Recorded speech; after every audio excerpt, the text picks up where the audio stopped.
Oh, normalized. Thank you for joining me. Derek, and in reality, it's 1:30 in the morning. Derek, thank you for joining me. James, Overstand, thank you. Uh,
Rocky, thank you for joining me. Islam, back to you, Rocky. Read my soul. Thank you for joining me. Well, this is the Chocolate Mountain Show. I am your host. 8 Wind is timeless. I am the hero twin that is activated. It all starts with a gentle sadness. I am the galactic daddy-o sitting on my galactic patio from Minnesota to the universe. Thank you for joining me. And let's see. Oh, wasn't supposed to do that. Oh, okay. Right here. Cool. Right here. All right.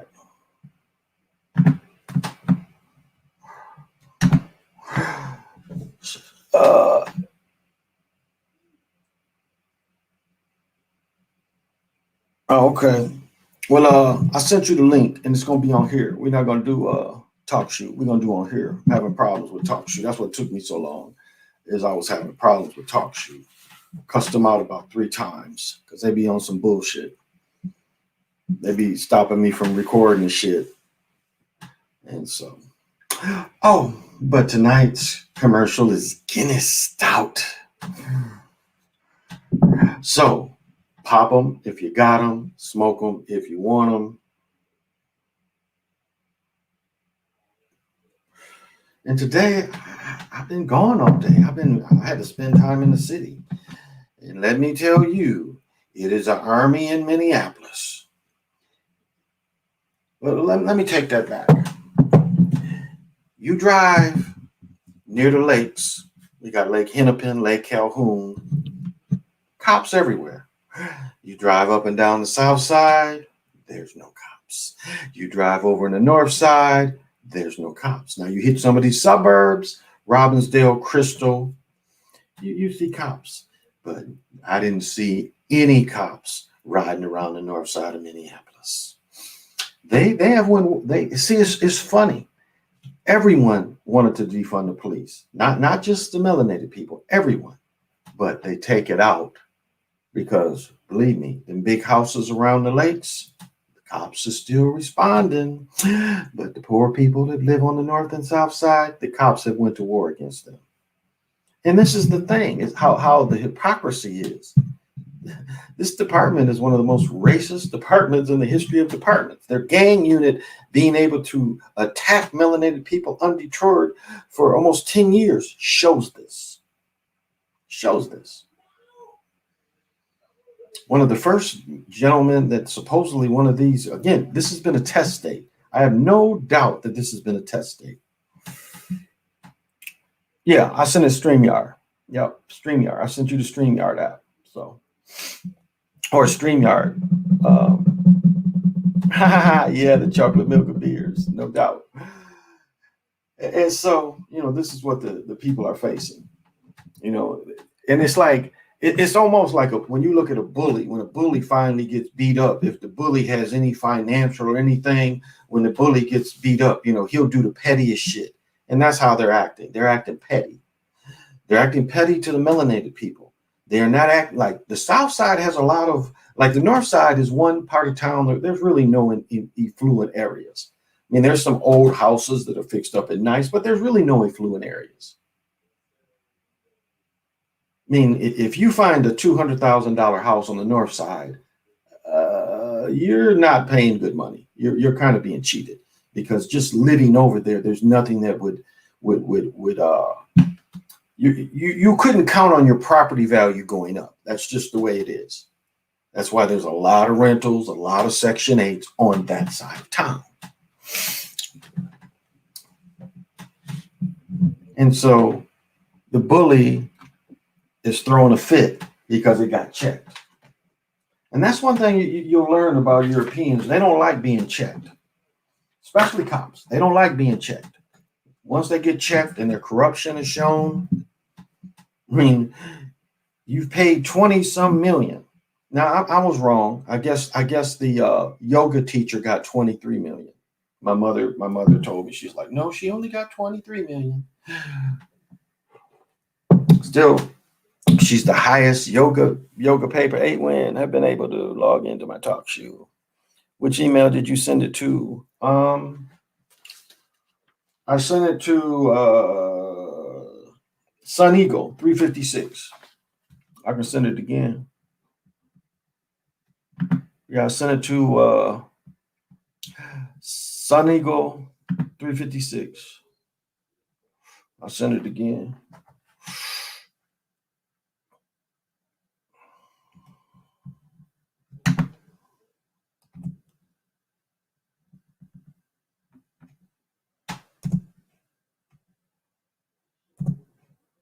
Yeah. So I'll send it again. Yeah, I sent it to Sun Eagle 356. But through StreamYard, not through Talk Show. Because Talk Show's on some bullshit. Hey, COVID, thank you for joining me. Yeah. So yeah, I sent it to Sun Eagle 556. Rest in peace to Marvin. Yeah. Yeah, James, the same thing. Hagler. Thank you. Peace to you as well. Yeah, I mean, Marvin and Marvin, he took off after they cheated him with the Sugar Ray. He left America for a number of years. I don't know that he came back. He was making movies over there. I guess some of the movies did okay. I don't know. I never really saw one. Did Hagler take the shot? It doesn't say. It didn't say that he took the shot. It just said that he was having some chest pains and problems breathing. So he could have been having a heart attack. Again, they're not saying how he died. They're not saying how he died. Hey, Sebastian, thank you for joining me. So they're not saying how he died. They're not giving that up. I am backstage as Macbone. I am backstage as Macbone. Oh, there he is. Okay. There he is. So I'm gonna bring brother Edward down and let him chat with me. Hey, can you hear me, man? I forgot. I got to put on my headphones, and I will be able to hear you. Oh. Okay, can you hear me now? I can hear you though. Okay, good. Okay, I can hear you as well. Now they said you can't falsetto tonight. You can't start singing on me. No. I'm not gonna do that. Only I can sing. Only I Yeah. can say. No, I don't care. You know I don't care. I'm just playing. How you doing? Well, I'm doing pretty good. I had an interesting experience with two members of the Manosphere, Platinum Elite and Sir Ism. I got introduced. I got introduced to the Manosphere by this guy named DJ Kuda, and we chopped up some serious game. And All right. I came with the game from the avenue of body game, charisma, masculinity. And the thing about those three tiers that shout out to Ron Wells, who's a lifestyle coach, not a dating coach. But when I was up there looking at which would be the best people to select master to listen to, I see Ron Wells, he does with body game, and Alan Roger Curry does with charisma, which is about the mouthpiece. And cousin T-Tall, the Alpha Wingman, aka Scorpio the Entertainer, he deals with the masculinity or masculine mastery. And I'm gonna show you this book that I got from cousin T-Tall. This is the book called The Seduction Scriptures. And this is him on the back. Okay.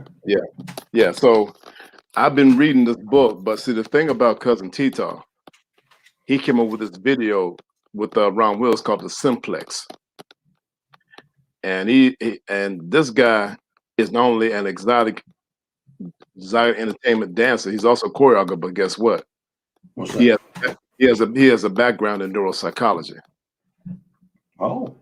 So these guys, Ron Wills and cousin T-Tall, they're deeper than just dealing with women. They deal with some serious metaphysical stuff.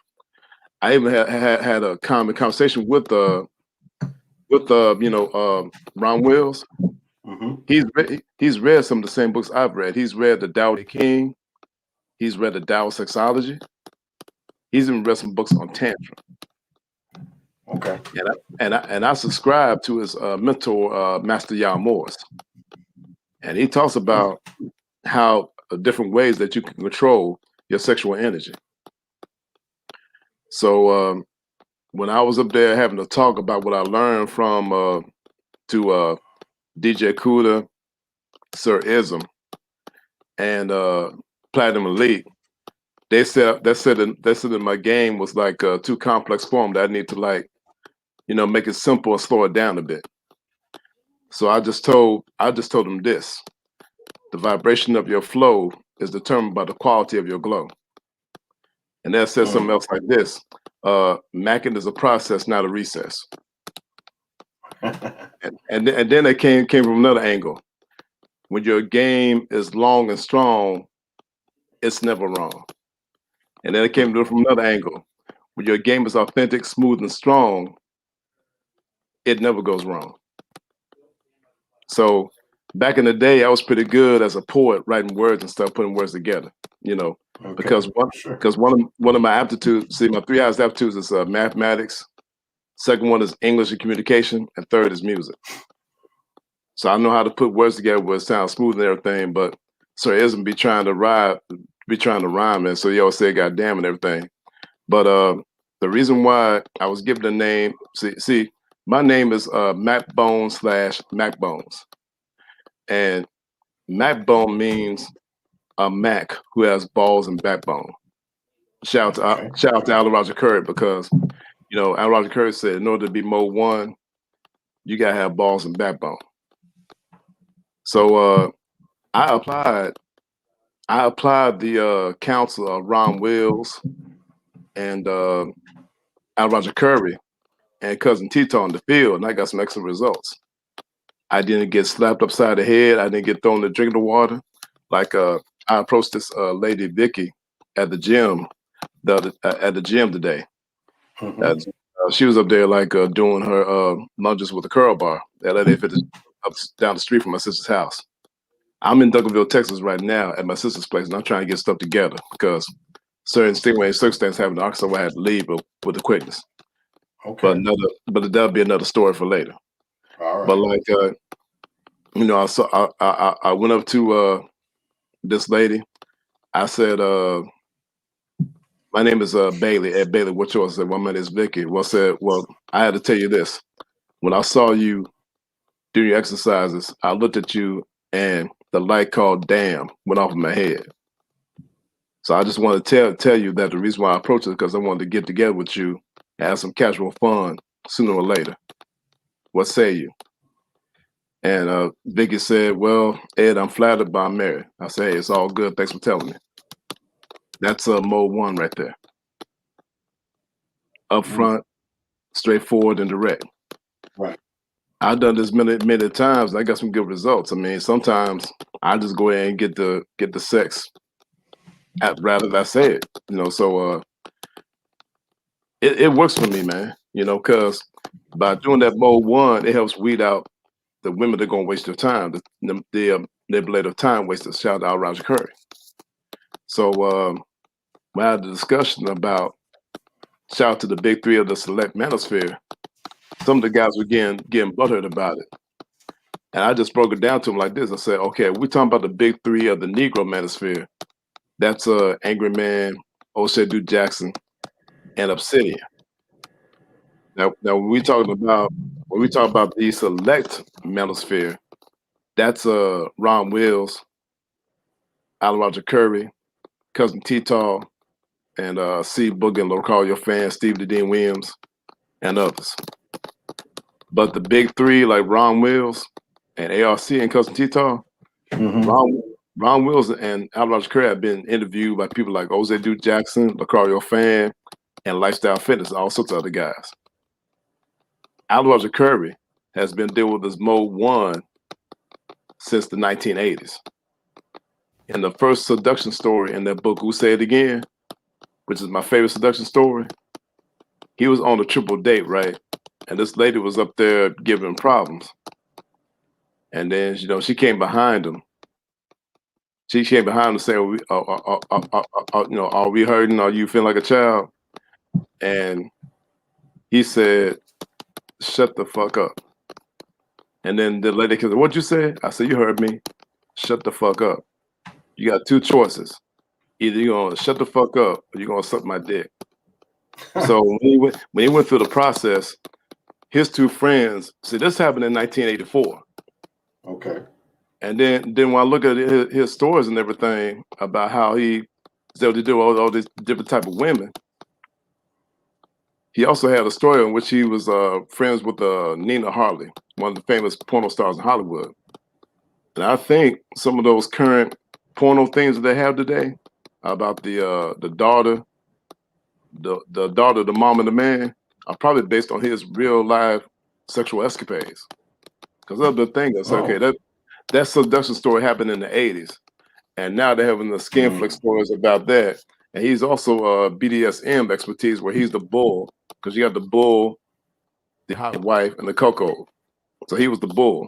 And then in a lot of Caucasian circles, they want the alpha masculine black man to be the bull. But see, the thing about that goes back to slavery, to where and want to be entertained, but one of the men did go fight a bucks. And then Mr. Charlie said, well, if you want to fuck one of those nigga bucks, you got to let me watch. That's where it comes from. And that movie Mandingo, they called it. Yeah, that movie Mandingo talks about it. They would have one of these Mandingo fighter Mandingo bucks. drum. Yeah, that sort of thing.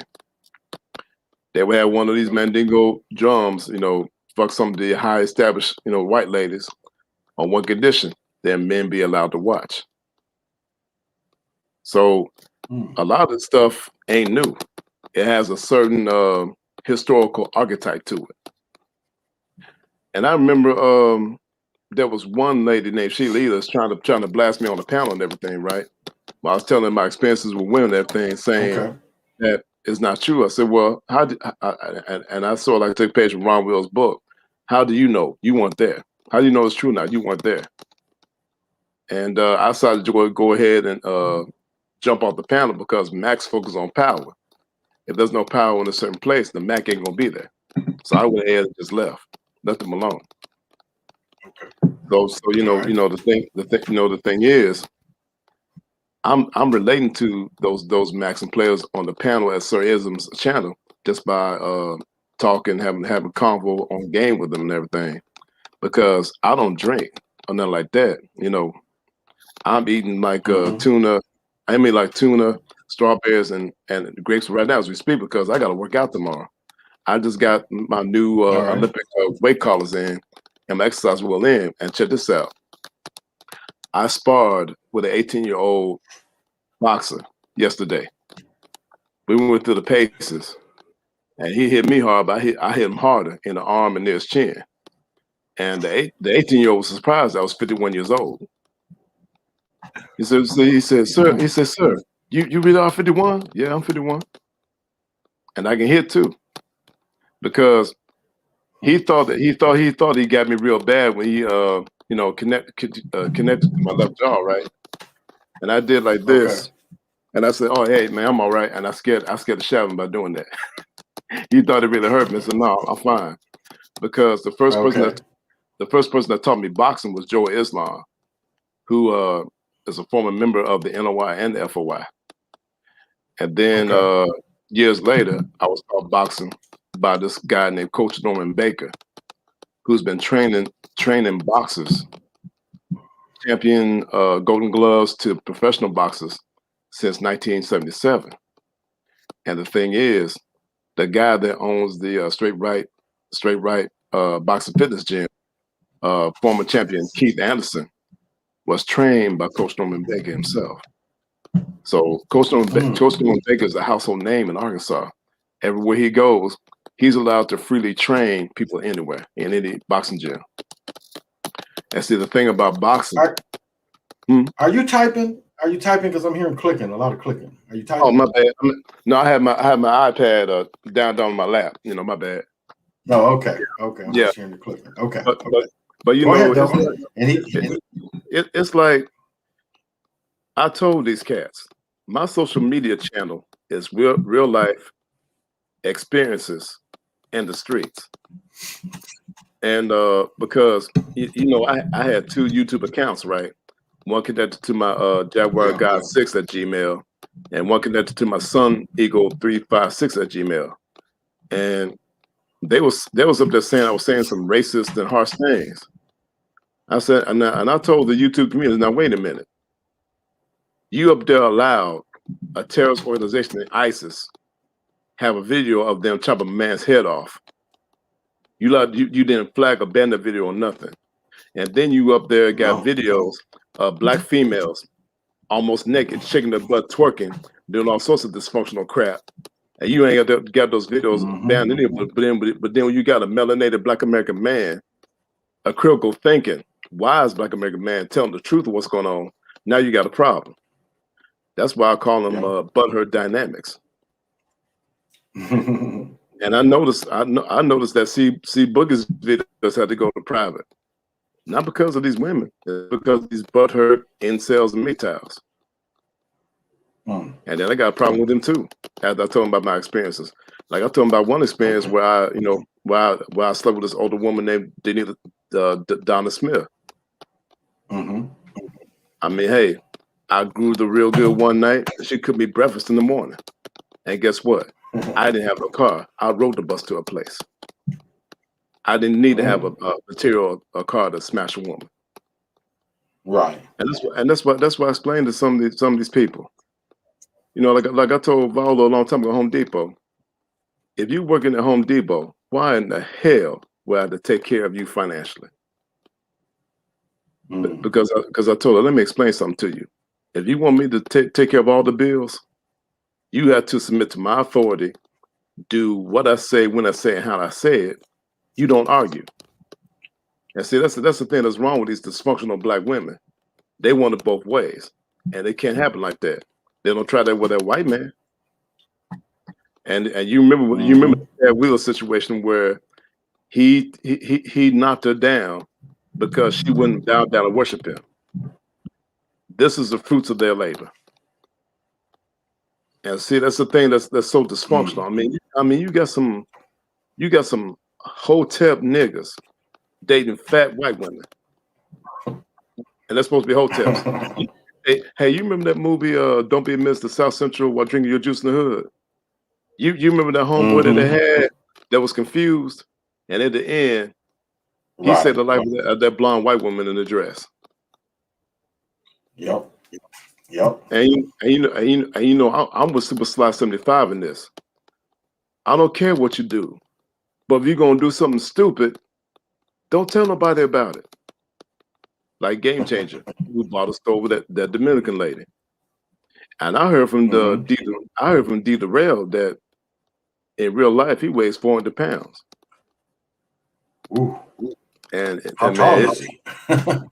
Man, but see, they have forgotten, man, that the key word in Manosphere is man, not simp, not beta male, not female, not bitch. They've forgotten. And then that's why Slides calls them the niggas down the street, because they're the niggas down the street. I don't understand. See, I don't understand what it's like to have to pay for sex. I never had that problem. My Uncle Lester and my cousin Don drove it home where I would never have that problem. Because, my Uncle Lester was a hard case. There are times he would not let me do other things unless he knew that I at least got about 3 ladies' phone numbers. And if I didn't get those 3 phone numbers, I'd be on punishment and wouldn't be allowed to play with my homeboys outside. I would have to either help him do his work, his janitorial and landscaping business, or I had to work out with him at the Gold's Gym. He used to be off of 12th and Balmer, Little Rock, Arkansas. So the first places I was raised was up there in the gym. That's why when I was a janitor at LA Fitness down the street, I was mad when these goofballs wouldn't put their weights back. I said, man, I told one dude, Fred, I said, hey man, if Arnold Schwarzenegger, Frank Columbo, and Billy Zane and Lee Haney were here seeing this mess, they would have a field day cussing folks out. Because back in the day, when you lifting weights with these OGs, if you didn't put that weight back was supposed to, see, there's an old saying in Gold's Gym: if you're strong enough to lift it, you're strong enough to put it back. Yep. So if all that mess that they were doing at LA Fitness in Duncanville, if they would try to Gold's Gym, they would get kicked out. Because there's an old saying: all money ain't good money. So I just look at it like that, and and that's why I began to think about this spin culture, this only God can judge me culture. And I said, you fools! Every time you do something stupid on the street, you judged by that white cop. And I told these black females, every time you do something stupid, you judged by Brad or Chad. So what the heck do you mean I can't judge you? You judge by the consequences of your actions on a daily basis. It's called karma. Cause and effect, which is the 6th principle of mental transmutation. Because there's 7. There's mentalism, correspondence, vibration, polarity, rhythm, cause and effect, and gender, masculine and feminine. And I said in the if you don't, I was just gonna say, if you still living under karma, you still living under karma, it can affect you if you don't raise yourself above it. But go ahead, keep going. Because if you don't raise yourself above it, it's gonna follow you into your next life cycle, to your next incarnation. Because it's sort of funny, when I would walk through certain places in Arkansas, and I felt like I've been here like 1,000 years or millions of years before. And I got something to tell you. When I was up there doing push-ups, I did about 11 push-ups yesterday. And then all of a sudden, I'm able to do 15 push-ups. Man, this black Jaguar energy is something else, man. I mean, man. I'm up there. I mean, like my older sister almost dropped something. I just snatched it like that. Like ain't nothing. I said, okay. Because when I was going through that mess, man, because the Jaguar power is activated during the winter time and the new moon. And it was a new moon outside because it was during the time you had that ritual. And I remember, man, I was up there buckling and stuff, man. I said, what is going on? Because I knew I took my meds, right? And my muscles were tense and everything, like I was about to form and stuff.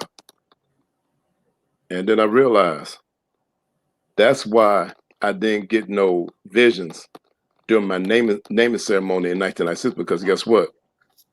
This light was already turned on. This was already turned on from the beginning. That's Panther. Okay. And you know, I had a discussion with this guy. Have you heard this guy called AC Star Talk Radio?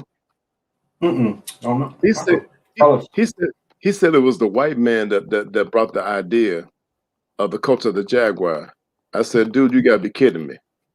You say you got archaeological evidence. Now check this out. This dude is a 5%er, right? Okay. He said he got his teaching from Clarence X. Guess what? Clarence X was also in the lodge too. So if it comes from Freemasonry, guess what it leads back to? The Luciferian order, the light bearers. Okay. All these three major religions, you know, the Hebrewism, the Christianity, Islam, all go back to Luciferianism. They are slave religions. And like I told AC, you may brag about you being the 5%er, but guess what? It goes back to Islam, which is a slave religion, which means you're still a slave. You can talk about all the supreme mathematics. Hey, look, the supreme mathematics is not mathematics in the first place. It's the occult. It's the hidden science, which is hidden within yourself. You can't mathematically explain the mystical, the occult. It says in the Tao Te Ching that the way that has a name and a form is not the way. It's formless. What are you talking about? I mean, these goofball on YouTube are ridiculous. Because yeah, go ahead.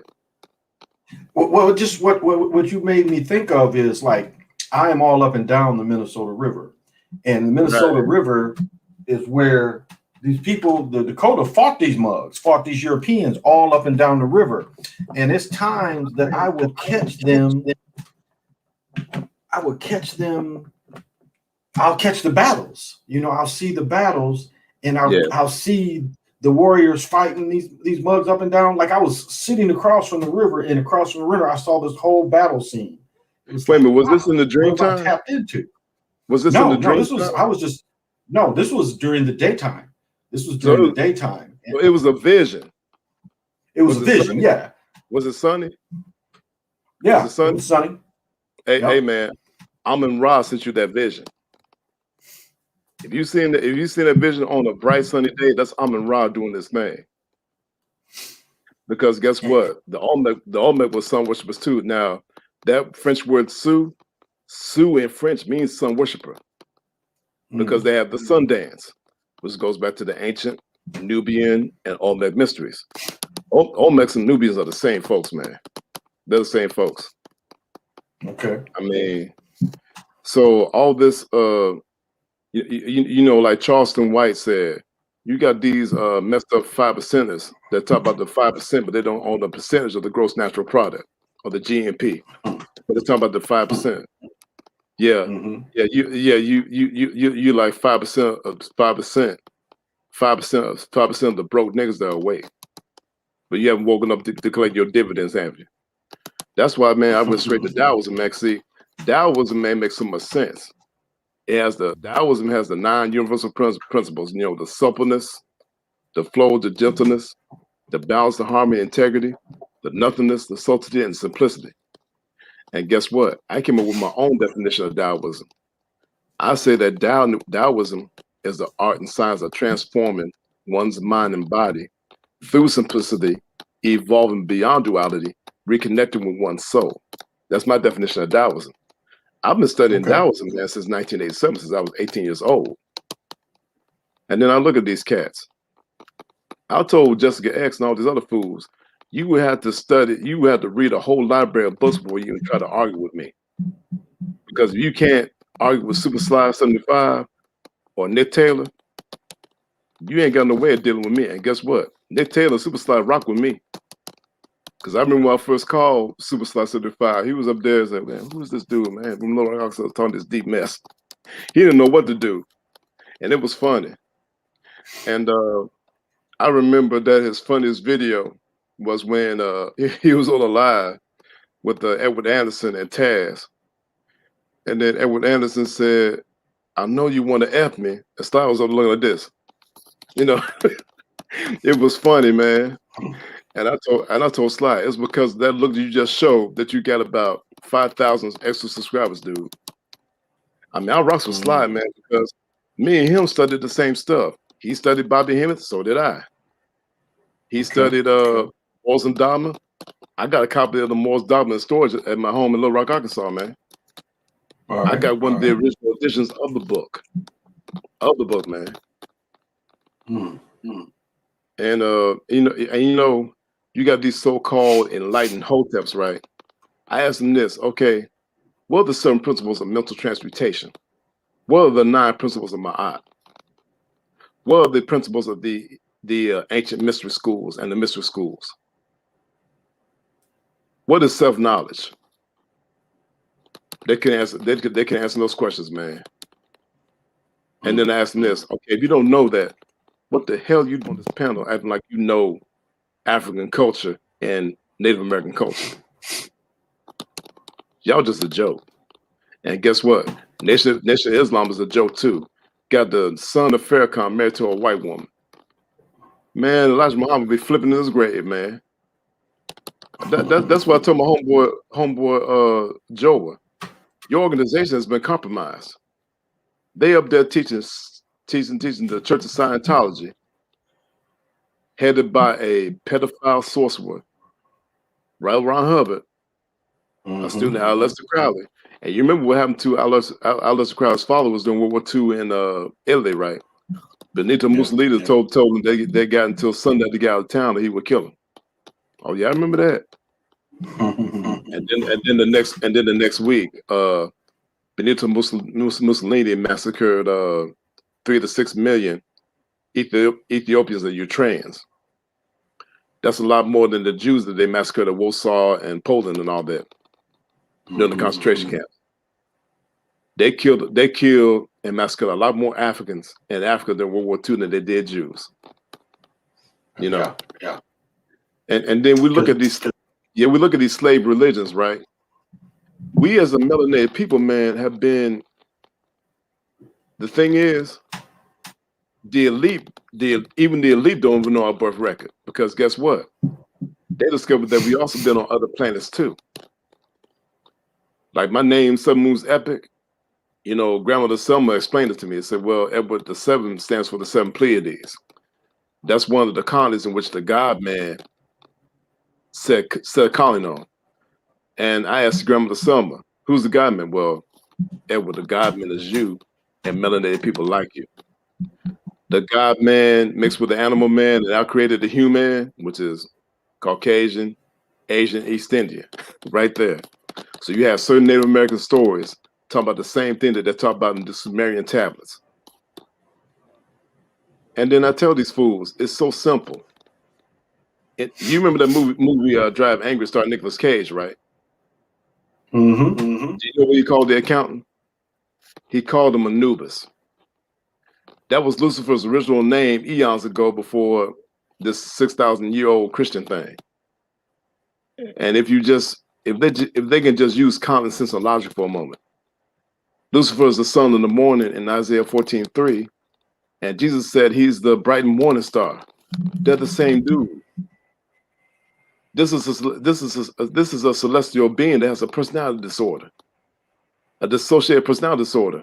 One personality is God, the other personality is devil. How hard is that? You know, common sense. I mean, because they said that man came from a monkey, right? Ain't no monkey got nappy hair like I do. I mean, what are you talking about? I never seen a monkey with nappy hair. So they guess what? Why was they tripping on Darwin? Because Darwin was up there telling them where white people came from. That's why. He was said, yeah, what you doing up there saying what we truly came when we came with monkeys? But see, if you look at the way the white folks dance, they dance like a monkey, man. It's a trip. I remember when I was a bouncer at Club Coconut, man. I saw this white dude up there dancing like a orangutan. I said, damn, man, Joe was right. And Joe also told me, man, the white folks smell like dogs when they came in the rain. And I remember a long time ago, I was a security guard at Blue Cross Blue Shield on 3rd Street back in the 90s. It was raining hard. And I heard the door open. I said, who let these goddamn mutts and dogs out here? And then I smelled this old white couple. I said, damn, Joe was right again. I said, man. But then I realized, as I do my research, I found out, okay, this deity that they worship is actually imprisoned on this planet just like we are, because he pulled a intergalactic fit and he's in prison here. His name is Anubis. But guess what? He's androgynous. In his other incarnations, he was also known as Ishtar, Astaroth, and Lilith. Easter. Yeah. Look up the book of Esther in the Bible, and you'll find out that dude was a he, the wife of Osiris. Yeah, Esther, the Eastern Star. That's one of Anubis's symbols, man. That's what tripped me out about that dude arguing with Sly. I was about to call him. I said, man, y'all some damn fools. Y'all know y'all talking about the same dude? Because when Anubis came out of the dark matter realm, he emerged as a hermaphrodite, an androgynous being. The Baphomet is Anubis' symbol. That's one of his symbols. It means what? Created much later in the 1800s. Yeah, yeah. It means the perfect man, the man that has a total mastery of the balance of the masculine and feminine energy. There's another symbol that represents that. It's called the Ankh. Well, the top blue is the feminine symbol, and the T is the masculine symbol. That was the first symbol of mastering the masculine feminine, was the Ankh, the key of life. And then the thing about it, when the sperm penetrates the ovum, it forms an Ankh when it starts to form the embryo. So in other words, the supreme being of the mystery schools is life. Like I put in a post in the chat of Sir Ism. I said this: peace and blessings of the great Mac God be upon you. That great Mac God is life. And I told him, they call me Mac Bones because my macking goes down to the bone marrow. So hey man, can you turn me down? Can you turn me down? Because I'm getting a loop. Oh, hold on a second. I'm hearing myself when I. Let me look at my laptop. Okay. Yeah. Is it better now? Yeah, I don't think I still hear myself. But somebody said Anubis is not Lucifer, and what we find is that actually all the Goetians was taken out of the Americas. And they, with John D. and Kelly, and actually the name Lucifer is not even in the Bible. It is another name. It's the Babylon king's name. So I don't know if I kind of agree with you about Lucifer being Anubis. I saw where you took it. Wait a minute. I get it now. Okay. The worshippers of Anubis wanted to hide them, right? So what was the best way was what? Give them the name of the Babylonian king and make it look like it was the Bible. Hey, you just dropped a piece of the puzzle right there, bro. It's perfect. Man, these are some slick motherfuckers, ain't they? They took the name of a Babylonian king to hide Anubis. Ain't that some slick shit? Can't put anything past them. Now you see where I'm going, Edwin Eagle? Even though there's a divergence, guess what? There's a convergence, because remember, you said Lucifer was the name of the Babylonian king, right? So Anubis was being hunted down by the celestial order. You know, Amun-Ra, Mut, and Khonshu, and others. Well, Khonshu is here right now, though. So, you know what I'm saying? But the thing is, I was supposed to pass a message to Slide, telling them, say, hey man, you need to tell Lucifer, aka Anubis, that the ancient and celestial order want to have a word with him. Now, you know why they're trying to go to Mars, right? Because 2024, the solar apocalypse. But this is not the first time they had a solar apocalypse, man. There's been many of them. But see, the reason why they're doing all this is because they know that when there's a solar apocalypse, we do go Super Saiyan. Remember those riots? The hardest time to deal with Black folks is during the spring and the summer, especially during the summer. because I've been practicing my sun gazing and my sun worship for about a few years. I've been practicing the solar systems principles, and then I'm becoming stronger. I mean, I'm 51 years old. I'm doing like 11 push-ups, and guess what? The next day I can do 15, like ain't nothing. Okay. So, but see that then I remember the icon totems of Amun Ra are the lion, the tiger, the panther, and the dragon. Because remember, when Godzilla lights up, those scales, those 7 scales, right, light up, and he breathes out fire. Where does he breathe out the fire from? From his solar plexus. The dragon fills up his belly and breathes out. So right there, we are that dragon. King Kong is the white dude. Think about it. Yeah, 'cause King Kong wants the European girl every time and will risk his life for her. Right. But see, that's the thing about Kong. Kong does not have nappy hair. That's the thing. Kong doesn't have nappy Rampage. hair. That Rampage didn't either, and it was an albino gorilla. Albino monkey. But then Godzilla, hey, you remember Godzilla King of the Monsters? He needed to be recharged with nuclear energy, right? The source of nuclear energy comes from the sun. So that dragon is Amun-Ra's totem. And guess what? In 2024 would be the year of the dragon. And guess what? My driver's license expires on August the 15th, 2024. Now check this out. My mother, Florian Bailey, rest in peace, she was born in the year of the dragon. Guess what? Taoism, Tao is the path of the dragon as well. So like I said, I am a dragon looking for a tiger or tigress. But so far, I've bumped into women and females that have the qualities of donkeys, hyenas, and monkeys. See, there's an old Mac Pimp saying, when you're dealing with a female that's out of pocket and being stupid, you call her a hyena or a donkey. That's what they call it. Okay. So, I mean, it is what it is. And, hey, when I just got in my new Olympic collars, man. My new collars for my barbell. Yeah, because I was working as a janitor at LA Fitness down the street, and guess what? They stole a curl bar, they stole some dumbbells, and then when I was a janitor, right? This cool dude named Rodney hired me to really deal with the weights and everything, and I'm up there trying to clean up, right?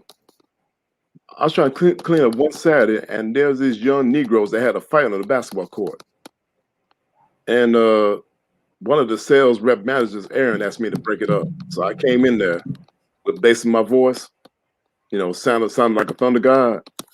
I told them, y'all need to go and put your shirts back on. Listen, these white folks are getting sick of you. And then, you know, my sister Diane said, well, Ed, what you got to say white folks? No, they're driving home, so they make sure they get the point. So I just had a moment. So, okay, now we can see why Amun-Ra sent me here. Because ever since I've been like these young bloods be seeing me hit the heavy bag and all that, so they want to learn. They was into Hispanic kids that I even talked to Hispanic kids on how to keep on the balls of their feet and post up and everything.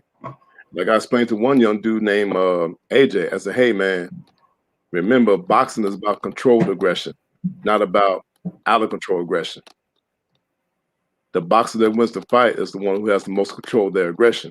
You come up there with that wide arm brawl stuff, you're gonna be knocked out within about 2 or 3 punches. And they saw me sparring the 18-year-old man where I just had my hands up, right? And then I just ducked like that. And I said, man, don't do like that. Duck down like this. Because you do like this, bam, you get hit. So that's why the 18-year-old had a hard time with me, because hey, I mastered my breathing exercises. Hey, mastering the sacred breath. Like I told him, mind, breath, body. That's the key. I see all these goofball dudes up there throwing the weights around, dropping the weights. They're not using the proper form to do it. That's why I said, man, that's why one night I decided not to do anything. And Rodney said, hey, Edward, I understand they had to let you go, but I get it. But guess what? You're going to have a good reference for me. So guess what? I'm hired to be a security guard at CSI. But see, here's the thing in Texas, I don't have a car. And I'm going to have a problem with these SSA dudes, you know, Social Security. So I said, man, hey, man, hey, man, to hell with it. We as black men have been on our own since 1619. Shout out to Shahrazad Ali. You know what I'm saying? Because I had a talk with her on Teapot's channel. And Shahrazad Ali said, he said, black men, they have been wanting to destroy you since 1619. So it's been what, 402 years now? And I'm beginning to hear these stupid Negroes saying, oh, we should forgive. No, man. In our Native American tradition, it's not about love or hate, it's about tolerance. We'll tolerate them to a certain extent. But when they cross that line, the war drums would be sounded. You know what I mean? The war drums. Yeah. And see, that's a funny thing. Like the high school that I went to, Hall High School, it has the emblem of the warrior chief. The warrior chief, Native American. So, like I told AC, I said, okay, if you doubt what I'm saying about this, but remember, we're different from you, bro, because we access our knowledge interdimensionally through time walking, through sometimes dealing with like severe dreams like I do, fighting certain interdimensional threats, you know, I mean, like Dr. Strange. He had to learn how to deal with the dream time, astral projection and everything. I get it. But see, me and you, Time Lord, we're fighting on the interdimensional battleground, while Nick Taylor and C. Boogie were trained to fight on the physical ground. We are, how should I say, how did the ancient one say, we are protectors, not warriors. We are protectors. And since you're the Time Lord and I'm the Black Jaguar warrior, I'm supposed to protect you. But there are times I might be asked to go with you as well. It can happen. It's like I want to show, let me see if I can catch it on my face. It's like one of them wars. I have a bruise like that came from one of them kind of situations. And there's no way, I've never had any injury. And one of my sides of my face, I think it's right here. I have a big bruise right here. And there's no explanation how I ever got it. But I know where it came from. But it's like that stayed with me. That bruise, well, I should say this side, this stayed with me. As I came back through, it stayed with me. Hey, Win, there is a YouTube channel called Lifestyle Fitness Productions spelled with a Z, and they are local here. They're local here in the Dallas area, and they have their workout session Monday through Friday in the evening at the Duncanville LA Fitness near where I live at. So I spar with one of the boxers, man. It's been interesting. Now we're getting to realize for me to improve, I gotta be one, more loose and relaxed, and two, faster, quicker. That's all I need. So that's why I gotta get back on that treadmill and then like keep up the cable shadow boxing and the dumbbell shadow boxing. You remember that movie Body and Soul? When he was up there jogging, he was jogging with those dumbbells, punching with those dumbbells. That's how he got faster and stronger. And I think Body and Soul was a lot better than Rocky because Muhammad Ali was in it. You know. But like, you know, Sly mentioned, Muhammad Ali was just starting to get messed up and deteriorate starting at that time and everything. But I like the explanation that Sly had about the Rocky 1 through 3 to where he had the beginning degree, right? And then the second one, he's like at his like, you know, fellow craft. And then in the third, he masters the higher degrees of boxing. It's sort of like in the game, you got 3 levels: the player, the pimp, the Mac. The Mac is the third degree, the highest degree, because players focus on sex, pimps focus on money, Macs focus on power. The end game of Mac is sovereignty, and it seems like some of the OG pimps can't seem to get it. If you want to look at who the real Macs are, look at the people on Capitol Hill. Look at the elite that run the White House. Those are the real Macs because they got power. Yep. They don't need to go all over the world to get women. Women. So power is the magnet for the money and the sex. I'll say this is all the girls that ever worked for me came to me. It wasn't one girl that I had to recruit. All of them came to me. They was like, well, we hear that you got this going on, and we want to come up under you. It's like that one time that I have to go out and recruit some girls, and like Snoop Dogg did in that movie, baby, we're gonna take it this far, but you need to go do this. I never had to do that. They approached me. Yeah, I mean, it's so like that on YouTube, man, where this lady named Shui Celeste called me the Mac extraordinaire. I said, well, the reason why I'm extraordinaire because I keep myself with the extraordinary source of Macking, which is life. The great Mac God is life. And life is the real master teacher. The real master teacher is life. And so, they up there thought I came up with these sayings up out of a book. And I said, no, I didn't. I come from my own experiences. I dealt with women as well. That's why I don't understand about these goofballs up there complaining about women. I said, dude, black women are the least of our problems. Sooner or later, we're going to have to deal with that cracker. Sooner or later. Because it was the cracker that gave them the policies in which they messed up the black family. Like I told one homeboy of mine, yeah, they're responsible for accepting those policies. But I hold the white man responsible for creating those policies to weaken. They create those policies to weaken black masculinity and black manhood, so they won't have no competition on the world stage. But these dysfunctional black women don't care. They rather. It's sort of like that movie called Ma with Viola Spencer, where she was up there at last scene in the movie. She up there burning herself to death with the dead body of the white dude she was in love with. They'd rather kill themselves with that white dude that submit to you. So like I told these guys, I'm only concerned with the women that submit to me in my program. I'm not concerned about the women that are not in my purview. That's what these goofballs don't get. And see, the toolbox is body game, charisma, masculinity. And for the women, body game, charisma, femininity. It's real simple. Ron Woods is right. It ain't rocket science, but they make it hard because see, if a man is going to be getting his resources, the man does it for himself, not for the woman. And like I said on the Faith Practice channel, it's the path that makes the man a man, not the resources and money that he builds and gets.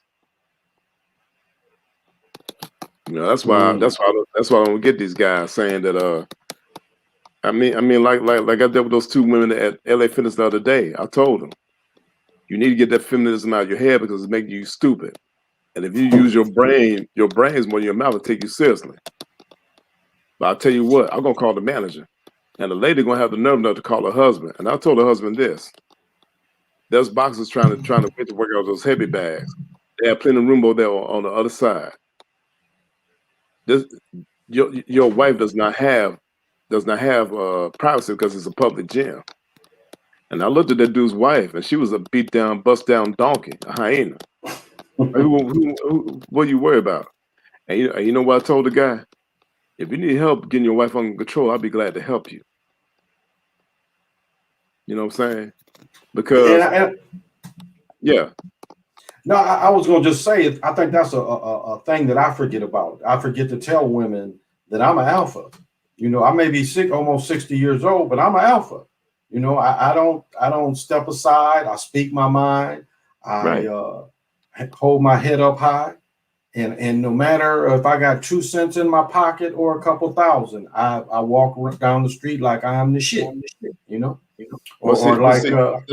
that's cosmic universal law, because the masculine is supposed to rule over the feminine anyway. That's cosmic universal law, man. Because masculinity is active and dynamic, and femininity is passive and receptive.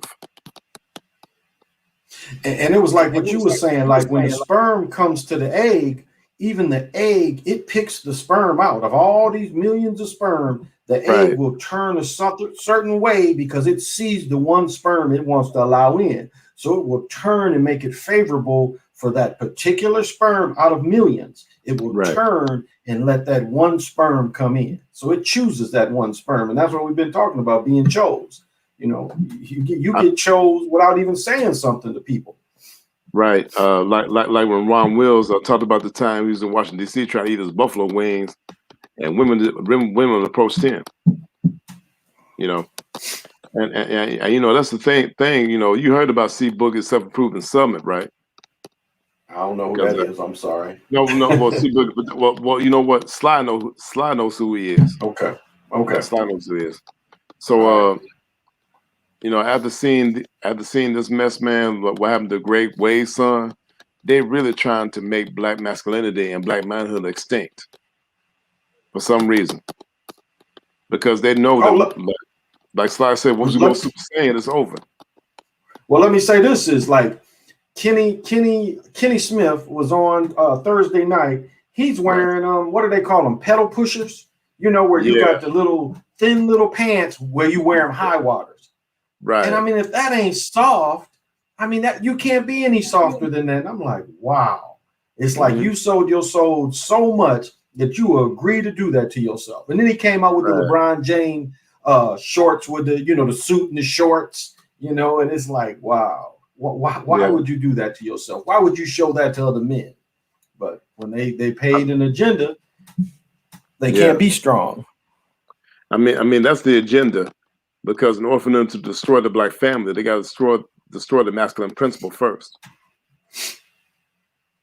They got to destroy the masculine principle first.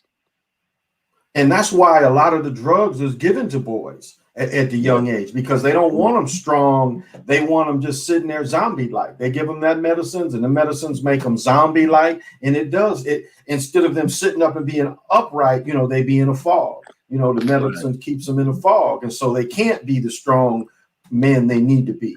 They learn to live with that fog. And instead of them stepping up and speaking up for themselves, you know, that medicine will keep them, you know, less than what they should be. And you know, that's why I try to tell ALR movement that since I'm in Texas right now, because Nick Taylor is in Cuero and Rue Dem Rue and LR movement on in Houston, Texas. So I said, man, we as Black American men on this space need to have a secret council diatribe in real life on the streets instead of on this YouTube mess. Because like when I try to make quality comments on Nick Taylor, but her dynamics, man, erase the comment. And I know it's not Nick Taylor's fault. It's massive dynamics. But her dynamics, like you said, they don't want strong. They've amped that up. They don't want strong black men communicating with each other. They don't. They do the same thing in my comments I made in the Super Sly 75's column on this channel, Super Sly 75. But guess what? I'm a moderator on this other channel, The Heavily Flawed Individual. So I understand why he can't make me moderate on his first channel because of what's going on. He's just doing his best to protect his brand. And I like the way he presents his videos called Luciferian Studios. And then he has the end credits after the video. It's pretty fun. It's pretty tight, man. I've been making fun of dude when he up there talking about other girls. I said, hey man, don't make Savant stab your ass. Because you remember when you said fuck you respectfully? I thought he was gonna get stabbed right there and there, man. She was cooking the dude's food. I said, man, you goddamn fool, man. I said, man, because I was truth telling, man. I thought that food was gonna be flying right toward his face. He said he pimping and everything. He said, no, honey, I'm going to eat it all. And he up there, I'm doing this, man, looking like that. Make sure that Savon don't hit. Yeah, right. Sure you are a pimp, man. It's a slide. Shut up, man. Man, I mean, because you know, this dude got 2 wives, and I can't envy him, man, because the Marriage of Mayhem channel is the most entertaining channel on YouTube, man. Every time we was up with his dad and his wives, it is funny and hilarious, man. His wife was hilarious. You remember that video where he was up there climbing up Mount Shasta? and he talked about how somebody Yeah. was tracking him, and his wife Mm-hmm. was roasting his ass, man. It was just giggling and stuff. He said, yeah, man, I thought somebody was trying to stalk me and hunt me. And the wife was just laughing and stuff. I said, wait a minute, I think Savon just played a joke on his ass. He don't realize it until it's too late. Yeah, because you know, like the thing with me, I don't mind marriage, man, but I'm 51 years old. I don't have kids. So I'm just thinking, no, the hell with that. I'm gonna be dating these 18 to 27-year-olds and keep it moving. Because I tried to date with women my age, man. Because I met one lady from Mess.com that was like about close to my age.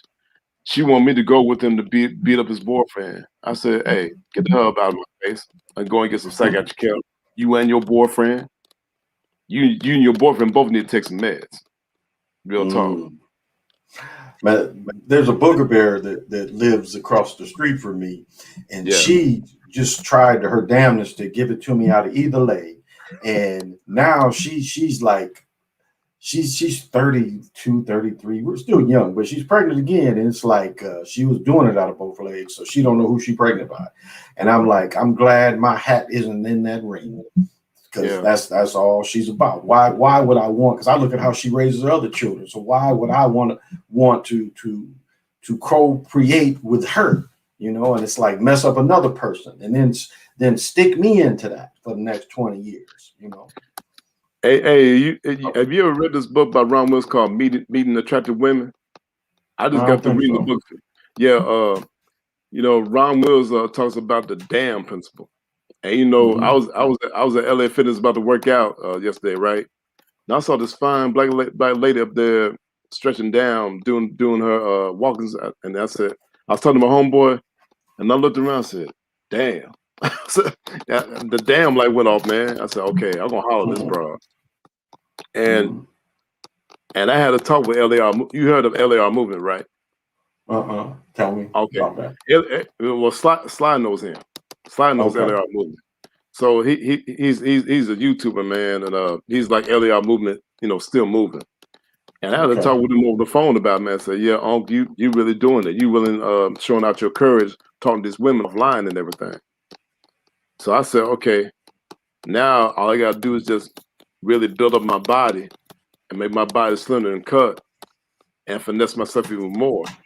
But like I said in the chat of Sir Ism and Platinum Elite's chat, I told Uncle Platinum Elite, I'd rather spend $2,000 finessing myself than spend $700 on a ratchet. So when I spend money, if I'm gonna spend a lot of money, I spend a lot of money on me, not the broad. Okay. Right. But what do you think about confidence, though? I mean, confidence has a lot to do with that too. It's just the confidence to approach women. Don't you think that has a part in it? Yeah, I mean, the thing about confidence is that you're not really concerned about how they feel about what you say. It's all within yourself, man. Because you know, like I said, the game is supposed to be in you, not on you. The game's supposed to be in you, not on you. Shout out to Rosebud Bitterdose. And then he also said, game is knowing what to do and doing it. See, the thing about Tariq Nasheed, the real author of The Art of Mackin is Rosebud Bitterdose, because Tariq Nasheed interviewed Rosebud Bitterdose and took notes. And I did buy that online video called Game Kings, which features Ron Wills, Rosebud, and Steve the Dean and others. Now Steve the Dean. Yeah. Now, Steve the Dean Williams, when he talks about knowing yourself as a man, being more concerned about how you view yourself as a man than what the woman sees in you, that's some self-actualization stuff right there. Self-actualization. So, Read My Soul has a question. Go ahead, type out your question. Keep going. It takes a minute, so go ahead. Keep going. All right. It's gonna take a minute to get a question together. I mean, see what Ron Wills and ARC and Cousin T-Tar and C Boogie and others are doing through the self-improvement journey. They're trying to create a better crop of black men. And I get it. That's why I want to go ahead and get my new basketball shoes and play basketball with the young bloods on Saturday, so I could be a positive influence on authentic masculinity for them. Because guess what? When these young bloods see real masculinity, they respect it. Well, they come to you for props. Well, you don't even have to, want to hurt them or nothing. Because when I talk to them, man, they say, yeah, Ed, we get it. I said, okay, don't worry. I'm gonna get my basketball shoes on and play with y'all Saturday, because I remember I was up there dribbling the ball between my legs back and forth. One young cat tried to do it, man, and end up, slipping and falling over the ball.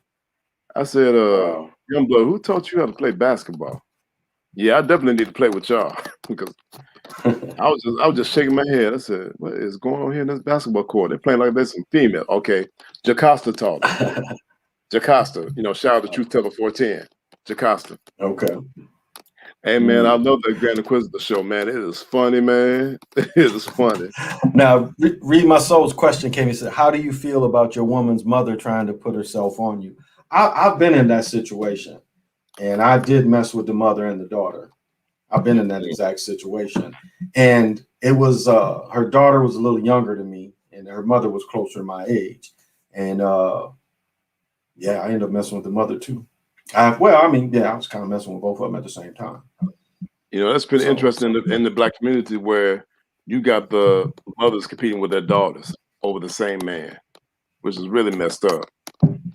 These was Europeans. These was two European ladies. Okay, that's different. These was European ladies. And I was up there thinking, man, that if I was going to get a sugar mama, real talk, it's going to be a European sugar mama, because they got some money. It ain't going to be no Negro sugar mama. No. Because you try to deal with a Negro sugar mama, all you're going to do is be in like a small, modest-sized house or apartment. You deal with those white sugar mamas. Hey, Roger Curry, he dealt with the white sugar mamas and the Spanish sugar mamas. He stayed in some fine places. But let's touch on what you said, though. You're right. There are women in the hood that see their daughters bringing a nice man that is about himself, and they'll start perking up a little bit. I have noticed that when I dated melanated women, that if when I was around their mother, when I first was around them, they was kind of lax and sloppy. Yeah. But the more I came around and got to seeing them, they would perk up when they would see me. And I thought, wow. But that's what you're saying. I've watched that firsthand. I was like, wow, this is interesting. Hey, I was on the Faith Factors channel too in the chat, and I put a comment in there saying that there are some women who are so thirsty for authentic masculinity that they want to give up expensive jewelry, clothes, and cars for it. And Faith Factor said, yeah, that's facts. I mean, look at the exotic entertainment industry, why those male strippers make so much money. It is what it is. So I'm up there thinking, man, I've read all of Roger Curry's books, and I understand what he's saying. I mean, it's about being real and authentic. And my younger brother Randall, he gave me some advice about dealing with women. He told me these three things: be real, be simple, be respectable. I said, okay. And see the thing about it, my younger brother's in worse shape than I am. He's still able to pull women. So what these goofballs talking about, saying that you gotta be good looking to get women? No, it ain't about that. It's about how you do you in the midst of the environment. How the vibration of you flows with the vibration of what's around you. That's why I said the vibration of your flow determines the quality of your glow. In other words, what frequency are you vibrating on? Does your frequency match the frequency of the woman that you're attracted to? And see, when I work out at the gym, I want to get a fine woman that keeps her body in shape, right? That's why I keep my body in shape. Try to do my best to get my body in better shape. Okay. And then I'm on a panel with the Manosphere talking about dealing with like a fat woman. I said, man, I'm up there thinking, these guys must be drunk or something, man, or high or something. They're drunk. You know what I'm saying? And I get it, I mean, hey, sometimes you gotta let loose. But see, Me, I travel the way of the peaceful warrior, man. I travel the way of the Jedi. I can't do that. I travel the way of the Jedi, man. That's the peaceful warrior in Hollywood, the Jedi. Mm-hmm. So, you know, it's like they up there, you know, drinking and smoking, man. I'm up there eating tuna, strawberries, and grapes. And guess what? They make me COVID immune, bro. Mm. Hey, take that black elderberry. You won't need to take the vaccine.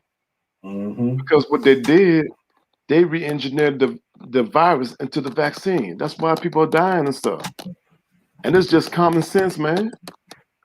You don't need to look into an article or a book to figure it out. Just be aware of what's around you, man.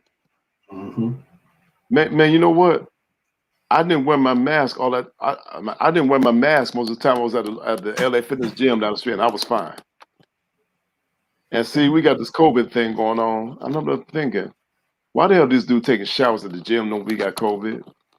I hadn't thought about that. You see, so okay. This is some propaganda mess, man. This is some propaganda war stuff. Oh yeah, absolutely. It's fear. Fear's yeah. everywhere. And I'm up there thinking, I mean, man, come on. Because they sent it in these chemtrails. See, here's what happened to cause the cold storm in Arkansas and Texas. Some of my friends told me, man, that there were some airplanes flying way overhead in the ionosphere or whatever, up there spreading some chemicals, white chemicals in the air and stuff. And you remember, I remember here in Texas, Dallas, Texas, it was like 63, but within about several hours and went down to 30 some degrees within hours. I said, okay, these dudes are using HARP technology combined with chemtrails. And you know why they're doing it? Because the sun, Amun-Ra is killing the virus as we speak. That's why. Yeah. Because if the sun wasn't killing the virus, why would they put out the chemtrails in the first place? To block the sun. But they said they needed like get their information from NASA. Now it's like this. I've read some of the other white man's books. Don't get me wrong, but I'm like that dude in The Last Samurai. I want to know my enemy. I want to know what his thinking is all about. I want to understand the environment forces that shape my enemy, as I understand the forces and environment that shape myself. You know. So you know they got me. They got me to thinking. I mean, just because a person is white doesn't mean he's against you. It's all about the ideology. You know, ideology trumps race. Shout out to Nick Taylor. I mean, he mentioned here in Texas, you got Mexican Democrats and Mexican Republicans that hate each other's guts, man. Yeah. And the only people that don't understand are the African American Negroes. But the black folks from other places like the Africa and the West Indies get it. That's why, man, I don't claim any political party. I don't claim to be a Democrat or Republican. I tell these fools, you say you want a race war. Okay, you want a race war? Stop being a Christian. Stop going to church. You want a race war? Stop accepting that stimulus check. You want a race war? Stop putting your black man on child support. You want a race war? Give up that Section 8 housing. Give up those food stamps. You want a race war? Stop wearing that weave. Trying to look like a white woman. And that's what I was saying about Floyd's daughter's mother, that she put all that, like you saw somebody gave her a budget of money, and she said, well, okay, $300 for my nails, I'll do a couple $100 for my hair. Like she thought the nails instead of the hair hat, but it was just like, I don't know, like her presentation was just funky looking. Her presentation was too funky looking. Yeah, man. But Shadow Delilah said, I want to know, why does the government need so many kills? I believe they have to kill quota. But remember, when they killed all the old people, that's getting pensions, that's getting insurance, And so you have to look at they're clearing a lot of the books with these old people. That money goes back to the Federal Reserve. That's why. And it goes back to the IRS automatically. That goes into companies too, though. And also the insurance companies. Yeah, the companies that and the pensions, the pensions these people still might be getting, all this is being erased. That's why they were attacked at first. As I mentioned yesterday, for it to come to North Minneapolis to a nursing home, it doesn't have a conscience. Guess who's going to finance? It's going to finance them trying to get to that barrier in Antarctica, which has really been laid out by the Time Lords anyway. There's probably some black Jaguar shamans guarding that thing as we speak. But guess what? That money is also going to go toward building the Elysium on Mars. You remember that movie Elysium with Matt Damon, where Earth became a ghetto? Guess what? Right. They probably already through building it right now because they started on it ever since the 1970s. I remember in the 1990s, man, I always saw certain ships going up in the sky, man. Okay, they're going to Mars. They're trying to build, so it should be finished by now. Well, I was listening to that one brother, and this dude was talking about, the same thing I was saying is he was going to another planet, and he'd be back by dinner. So that technology is probably out there. I mean, again, they have to go with machines or transporters where we can spiritually break those barriers. I mean, we can transform ourselves into a starship of pure energy. Yeah, I mean, see, if you look at the Merkaba, right? That's a combination of teleportation, levitation, and astral projection. There's actually 9 occult mystical powers.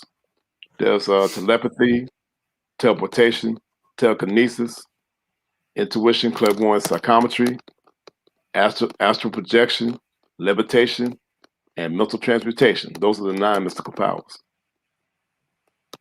So I'm thinking about asking Sly this question. Sailor Lucifer is going to give you a gift, right? 2 gifts. Would you take the gift of the 9 mystical powers, or would you take the gift of being able to go to the Grand Lodge in England? I'm gonna test some brothers on this question. Watch. I'm gonna test some folks. So if you had a chance, so say like you got a chance, okay, I would tell black women this. It's like the white man gonna give you like $3 million, or he's gonna give you the ability to be a telepath, to really instantly know what your man is thinking at all times and what other men are thinking. Would you take the $3 million, or would you get that mystical ability of telepathy? Yeah, I think I'd have. See where I'm going with this? Exactly. Yeah. See, I'm trying to find out what level of tier thinking they're on, whether they're going to be tier 1, tier 2, or tier 3, or tier 4. Now, me, I'm a tier 3 thinking cat. Now, in order to be tier 4, you got to be connected to one of the bloodlines. One of the 13 families that control 95% of the world's wealth. That's what the 13th floor is that Nick Taylor talks about. So me and you are tier 3 thinking type of cats. Tier 3. And that would go into being John Meklovich. Remember, they was on 7.5. Remember, floor 7.5, and the floor, the ceilings was lower and all that. I mean, a lot of people wouldn't understand what all that meant. But I want to answer: if the kills are about both the money and the energy needed for the energy vampires, why do you think the ultimate end game is? The ultimate end game is to get rid of the melanated people in mass numbers. I mean, so they can escape this planet. So they can escape this planet. Yeah. So they're not tied here to us because they've corrupted this planet, and they know that the only way they're going to stop from being reset again is by escaping. Like you were saying, the age is coming where they're going to get reset like they've been reset before. And they'll have to start all over again because every time they get reset, they have to start all over again. That means the machine has to start all over again. And guess what? That reset is going to be reset in 2024, which is the year of the dragon. Because there was a certain reset that happened in 2012. That's when the Avengers came out. And didn't we hit the new moon last couple nights? We hit the new moon. Yes, we sure did. Tuesday, Wednesday, or Thursday, we hit the new moon came. So and see, that's the thing. That's why you got a lot of YouTubers, especially Black YouTubers, making live streams late at night because of the new moon, man. And guess what? The new moon is Panther energy. That's why I begin to say, yeah. I mean, the transformation comes at night. That's why the story of the werewolf transformation, that's just copying the Omen stories. When you talk about the wolf man, that's all that is doing is trying to grab that energy. And that's why they're saying he is the strongest at the full moon, because that's when you can transfer. No. But see, we are the strongest at the new moon because the Panther's cycle of power is the new moon in winter. Yeah, so I'm up there able to. I mean, because I remember my older sister Faye turned off the lights right in the house, right? Okay. And I was able to move through the darkness just fine. Like ain't nothing. Sure. Okay, that's Panther energy. Let me answer Conscious Daughter's question. She says, "What do you think about people who are born empaths?" That can be very hard on a child because a child doesn't know why it might hear all the thoughts of others, might feel the emotions of others. Like my daughter, this dude had backed into me, and I just felt really silly that I didn't do the metal block to stop him. And my daughter was sitting there like, "You're still contemplating that, aren't you?" Like she was reading my mind. She was reading my mind, and so. A thing about an empath. An empath reads emotions, while the telepath reads thoughts. Right. But emotions. It's the same thing. Because you can see emotion. You can see a person act out emotion as well. You can see emotions. So for children, it's like you really have to sit down with children and ask that. Now, if we're just talking about adults, the biggest thing about being an empath that you have to be able to detach. Because if you're the type of empath that you just you stick on to something and you just can't get it released, I mean, that's destroying yourself. So you have to be able to use these abilities that it doesn't tear you down. It's nice to feel like that, but you have to be able to cut the cord too when it's time to move on. And man, the thing with me dealing with Jaguar and Panther energy, I gotta learn how to really control my anger and pace myself, because if I don't control my anger and aggression, that drains my power. Well, it's like with me, I can see almost every person that I come physical contact, and I can see their life story. I mean, I can get it just like that. But the thing is that's so tiring and draining. It's like every motherfucker you see, do you want to really see their stories? No, you really don't. You're not interested in everybody. And so that's the same thing being empathic. You don't want to be empathic with everyone. You have to know, you have to feel when it's time to use, because it's a gift too. And so you can't get caught in just being that all the time. You have to know when to turn it on and turn it off. That's the thing.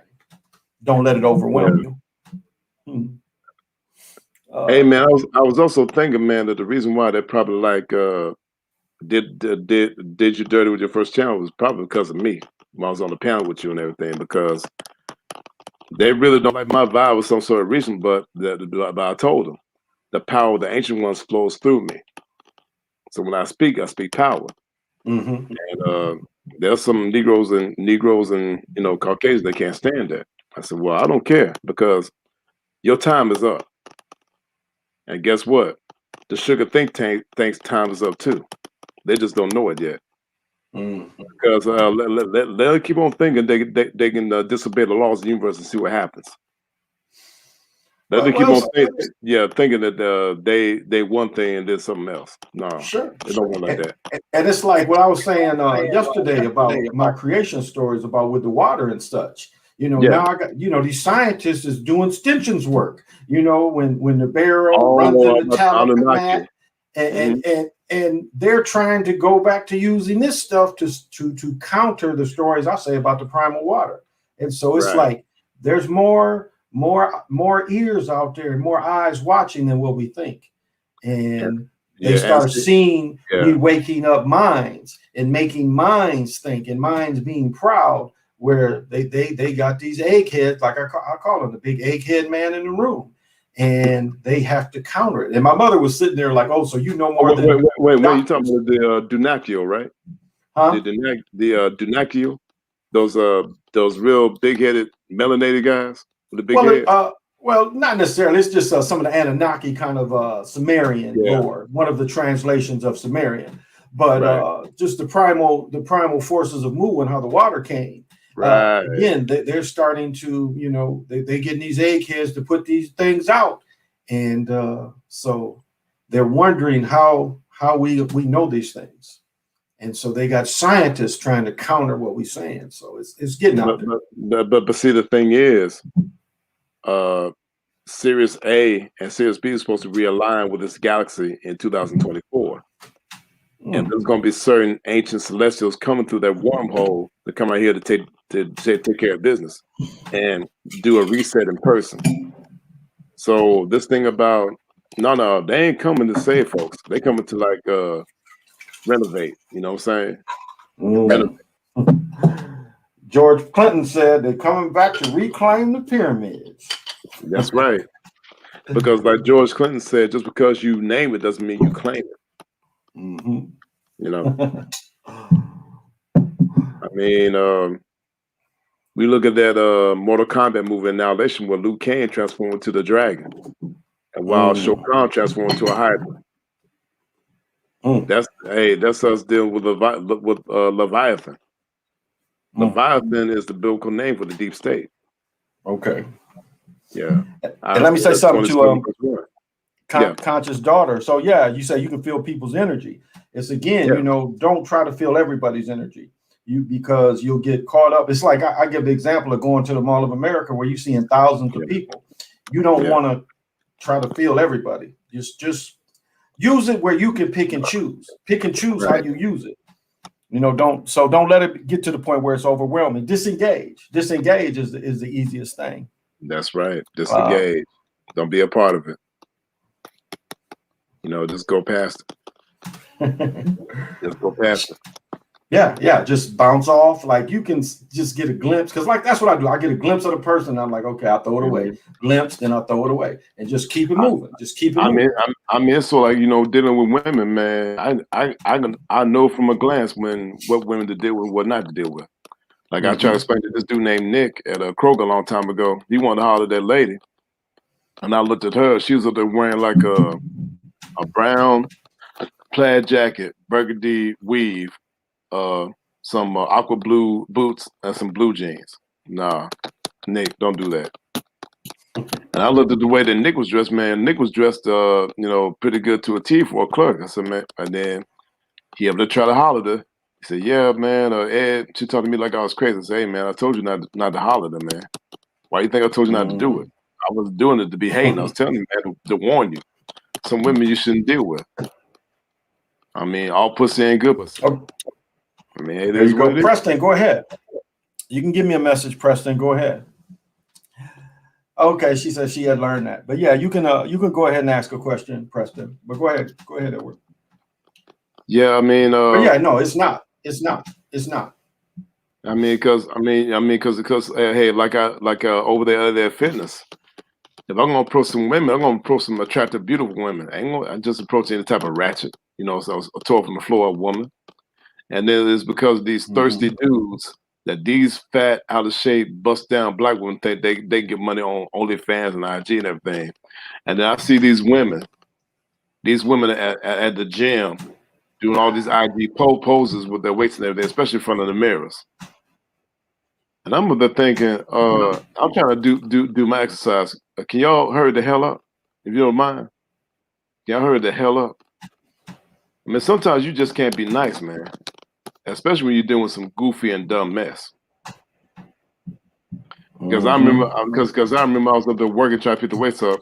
He said, what's the problem? So the problem is, you being a dumbass. That's what the problem is. You being a dumbass. Oh, okay. Because I gave you simple know-how to put the weights back. You still gonna put it in the wrong place. I said whatever. Preston just want to say I was 100% right about the artificial sun. Oh yeah, I have proof of the artificial sun. Okay. He said I was 100% right. Yeah. They try to again, do and then the time just jumped the hour. Yeah. No, it's up there. The other sun is up there. I caught them both. That's supposed to be this one supposed was to be going turned this into a way and one was tri-solar going that way. Yeah, this is supposed to be turned into a 3-sun system soon, a tri-solar system. You know, Dr. Malcolm. Well, I know in one of my one of my creation stories, it was the sun bringer and the sun. So it was two suns for a long time. It was two suns. That's how it originally came during one of my creations. And so it's not uncommon for us to have that. But now it's the simulator. They put the simulator up there. So, I'm glad you caught it, Preston. You can send that to me if it's something you want to share. But yeah, it's you can tell when the simulator's up there. A lot of times they hide it behind clouds. If you see a real cloudy day and you see like a white looking sun, that's more than likely a simulator. Yeah, that's what I saw today. And when I was working at LA Fitness, when I went outside, it felt pretty good sun, but it wasn't like real sun, which would have been hotter, hotter than that. Especially on a cloudy day. So that's artificial. That is artificial. I mean, that's a lot of artificial stuff that they're doing now, man. That's artificial. You can see it. It's too close. Because a true sun would be further away than that, a lot further away than that. So now they're trying to give us a lot further away. Yeah, it'll be further away, and when you look at it, it'd be like a small dot. But then look at the artificial sun, it'd be like a bigger round sphere. I said, okay, they're really amping this up. Yeah. I mean, they must be really in a hurry. They know the time is running out. I think so too, and that's why I think this sickness is all about too. Like you said, their time is running out, and I think that's a lot to do with why the sickness is in this timing. That if they didn't do it now, they're going to be overwhelmed. I mean, that's why the troops is up there around Biden and stuff too. I think they think that again, if something really wanted to take over, the guns ain't gonna stop them, bombs ain't gonna stop them, and all that. I mean, the thing about it, I'm gonna read the Devin. They can have all this technology, but still not a match for the ancient ones. I mean, the ancient ones are eons ahead of them. And that's why they got all that protection up there. I think the giant orange sun I captured was definitely a CGI. Okay, conscious daughter. I'm now surprised. I am now surprised. Yeah. Man. Yeah, well, brother, I'm gonna let you go right now. I appreciate you coming on. I'm gonna read my divination because it is 3:00 in the morning. And the thing about me, I gotta get ready to work out because I gotta do this boxing thing every day, man. Boxing every day. Okay. Weight training 4 days a week. So I'm gonna be working out with some young cats. Hopefully Monday. But right now, I'm just gonna be focused on my boxing workout. But you take care, A-Win. I appreciate that. Well, thank you for coming on, and I'll have you again soon. Thank you so much, brother. Well, that's Brother Edward. We thank you, Edward, for giving us his energy, and I appreciate that. And I'm gonna get right into the divination tonight. We are day 4, maybe day 5. Yeah, day 5. So we're at 13 platoons, 0 platoons, 8 tunes. We are on 6 Uno, and we are on day 5. And day 5 is a new, and it's Chichen. And again, we are starting a new cycle from the east. So later today, if you want to manifest, get the push from the east. And the east with Chichen is serpent, nervous system, reptilian brain, integration, and attainment of the autonomic functions. And in the Toltec, I'm sorry. I'm just rushing through this shit. And it is this fractal right here. Those of you that can vibe on the fractals. And in the Toltec, it is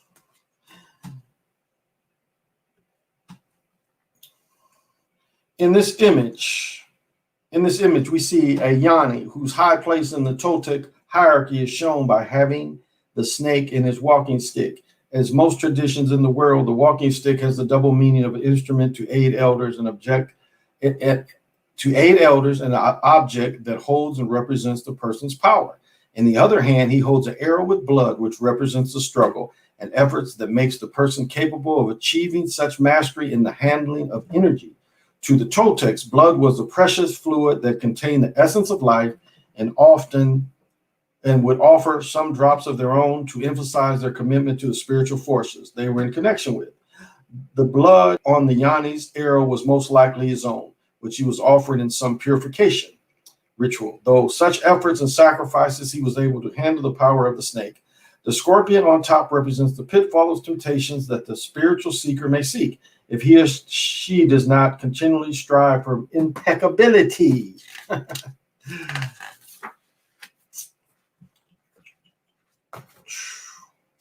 The dualistic understanding of the word is at the core of Toltec tradition, which represents almost every aspect of the culture. It is in this perspective that the snake reveals its archetypical features. And to the Toltec, the snake is not the enemy, but a necessary half of the sacred duality, spirit matter. It is seen as lower for companion with what is higher. Unlike Judo-Christianity, representing the snake as an evil we need to kill, and this the Aztecs were very similar. For the Toltec, the snake was either the material world or the side of our personality we don't like because we believe in our weaknesses.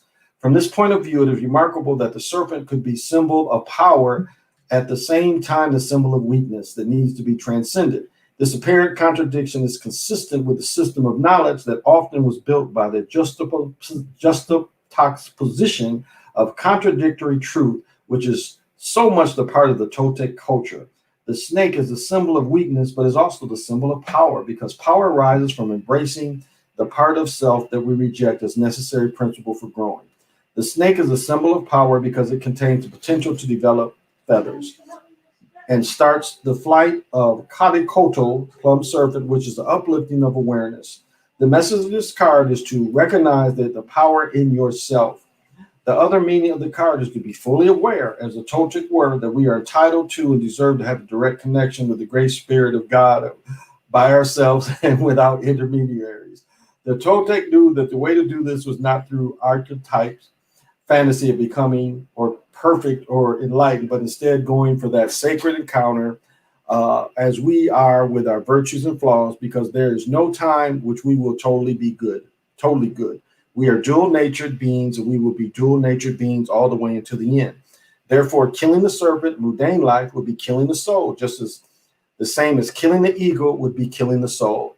The sacredness of the serpent at the same level as the sacredness of the ego reveals that both sides of ourself are necessary. The tension between them, known as the dance of the ego and the serpent, pushes us towards growth and towards the quest of coming back to our origin, the origin or the great spirit. Now, I'm laughing. Let me take these damn headphones off because they really make me hot. Oh, that is so much better. They just, headphones sway. But I laugh because, I don't know, when I read this divination, I'm kind of open, not really open, but it's like I can feel thoughts coming at me.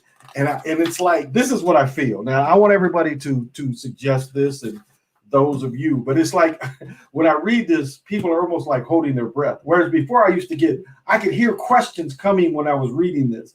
But lately it's been like people have been holding their breath and don't have the questions anymore when I read this. So that's why I kind of laugh, and that's okay. That's okay. What have I missed? It's woke me all the way up. I would like to see it. Oh, Preston, do you have a channel?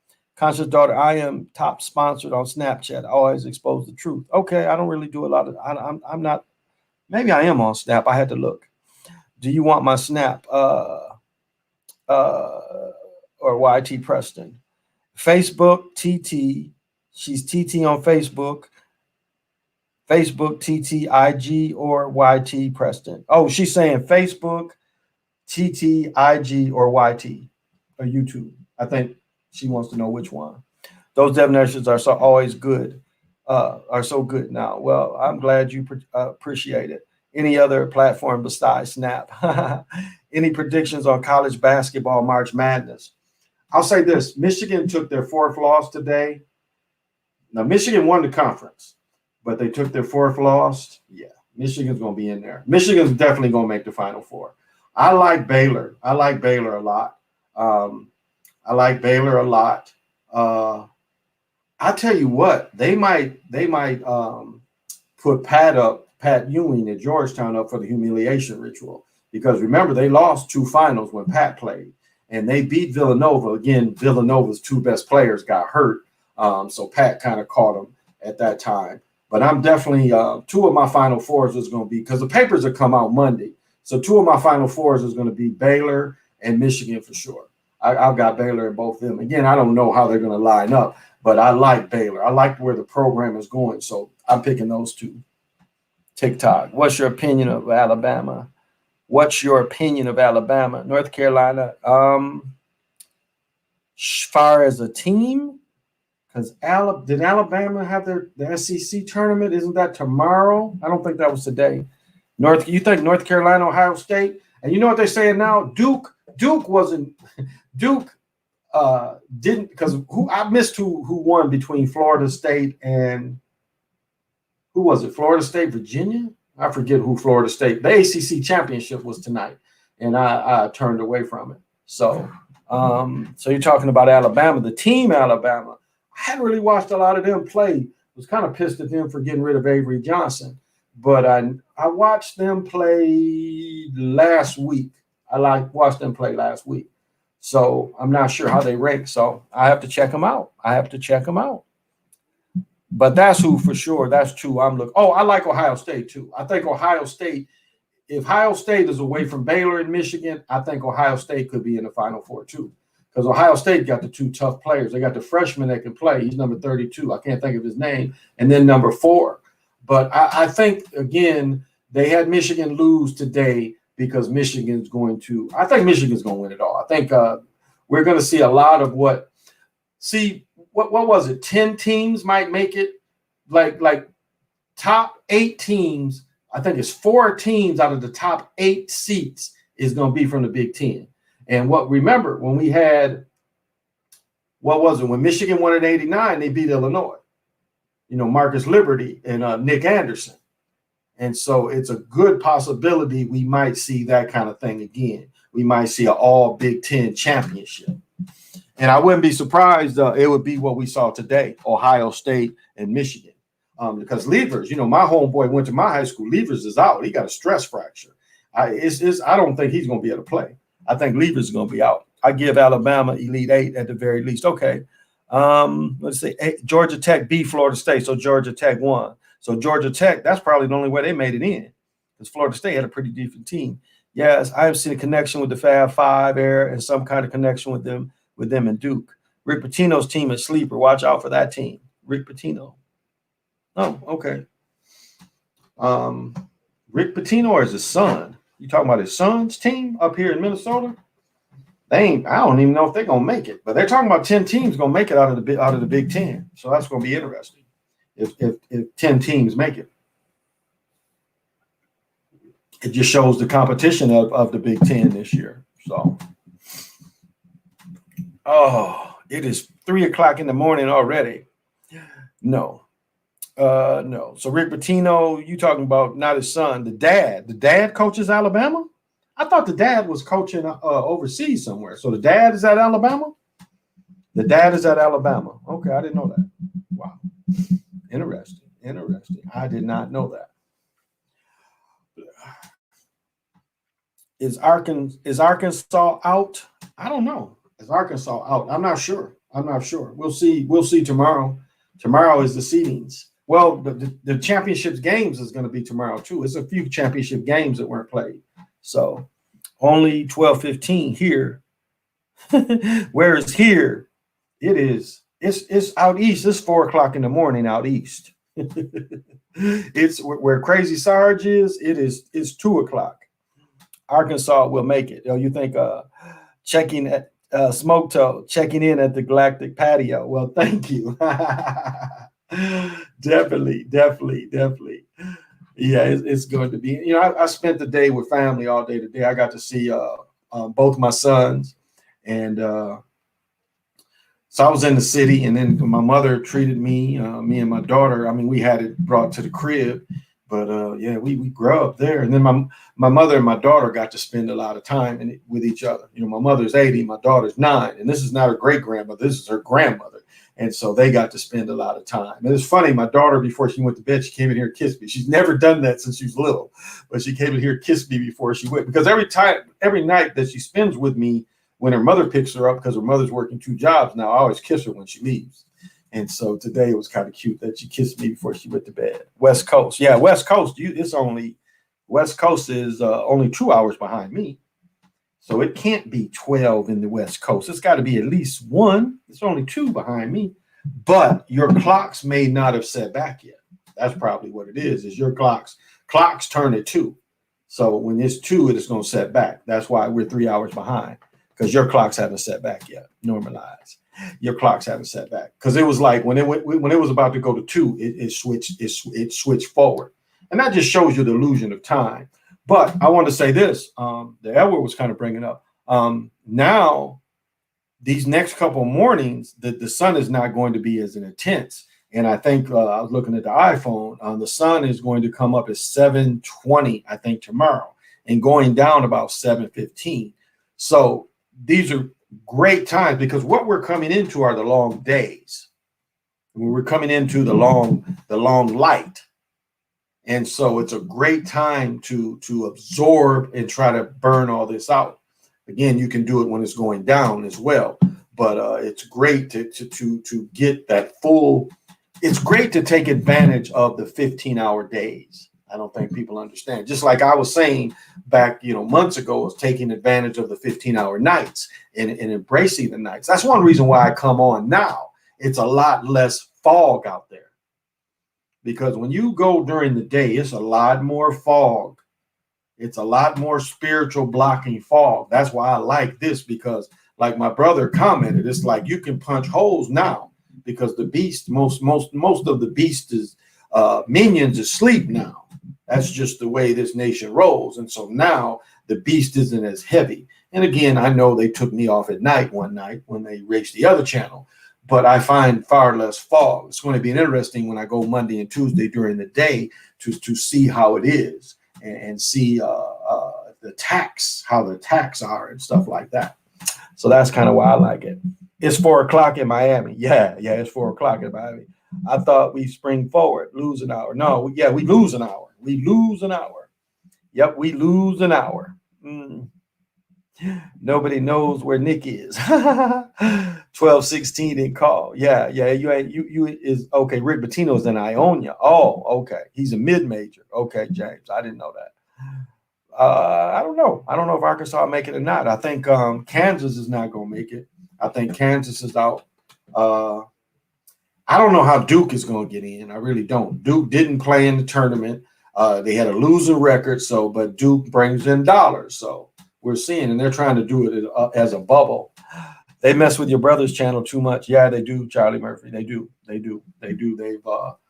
he had almost 20,000 subscribers at one point when his channel was at the peak, and they removed all that.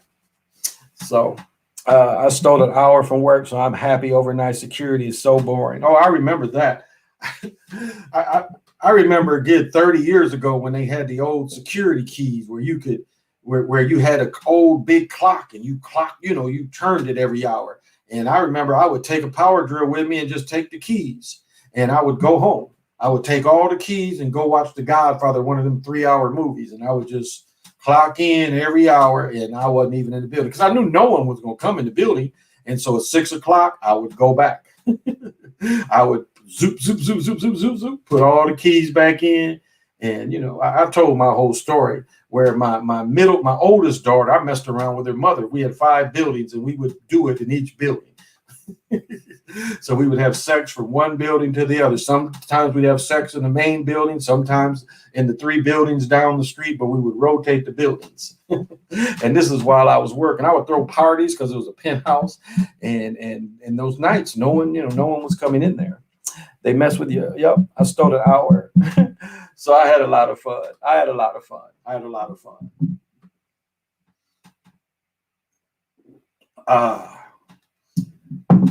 So, and even being a cop, like I know when I talked about when I used to work at Cassopolis and be a cop by myself. I mean, it was literally nothing to do. I used to just go stay at this chick's house. I'd park in the garage, had a radio with me, and if it was nothing going on, I would just kick it with her.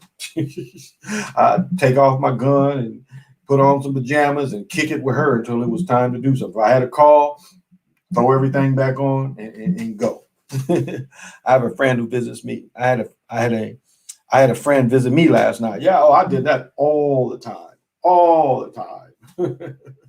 Because my friend would get her hair done every Saturday, and I worked every Saturday morning, and no one was in the buildings on Saturday mornings. So she would get her hair done, or her hair would be drying. Like she would get her hair washed, and while her hair was drying, and she had a bonnet on, everything's better with blue bonnet on it. She'd come on over, and I'd take care of her. I had my neighbor's wife today because he wouldn't. That's funny. Oh, that's funny. That's funny. Oh, so. But it's just some good things that the brother Edward said. Again, I think confidence does play a role for men and women. Just be about who you are. No, you don't have to have a vehicle. You don't have to. And this is one thing I never understood. I have a neighbor that lives behind me, and she's okay looking. Her teeth are kind of jacked up, but she doesn't have meth teeth. Just she needed braces as a child, never got them. And she was with this dude, and she was like way too pretty for him. And he ended up breaking up with her. And I saw her. I see her all the time. She works at a local liquor store, and I'm like, what did you see in him? He smells I've never been around a dude where he didn't smell. And I'm like, how did you put up with that? And she admitted she liked the company he kept. So he was part of a group that includes my daughter's mother. And she liked that. She didn't necessarily like him. She liked that the group did things together. And her way to get into the group was to be with him. She was like, yeah, you was right. He stank. And so I was like, yeah, when he left you, that wasn't no big deal. We go to the beach. I am on Hilton Head. Oh, nice. We got beach access. Oh, that is sweet. Read my soul. That is sweet. Hilton Head. Okay. That is sweet. But yeah, I used to like all those kind of perks of working at night, having jobs where that's why I love security. I used to do my thing. I mean, I've owned security companies, so I know all the ins and outs of that stuff. And before I got to that point, and I would take advantage. So it was like that. Like remember the story Rock? He was a garbage man. He said the perks. Well, that was one of the perks. That was one of the perks.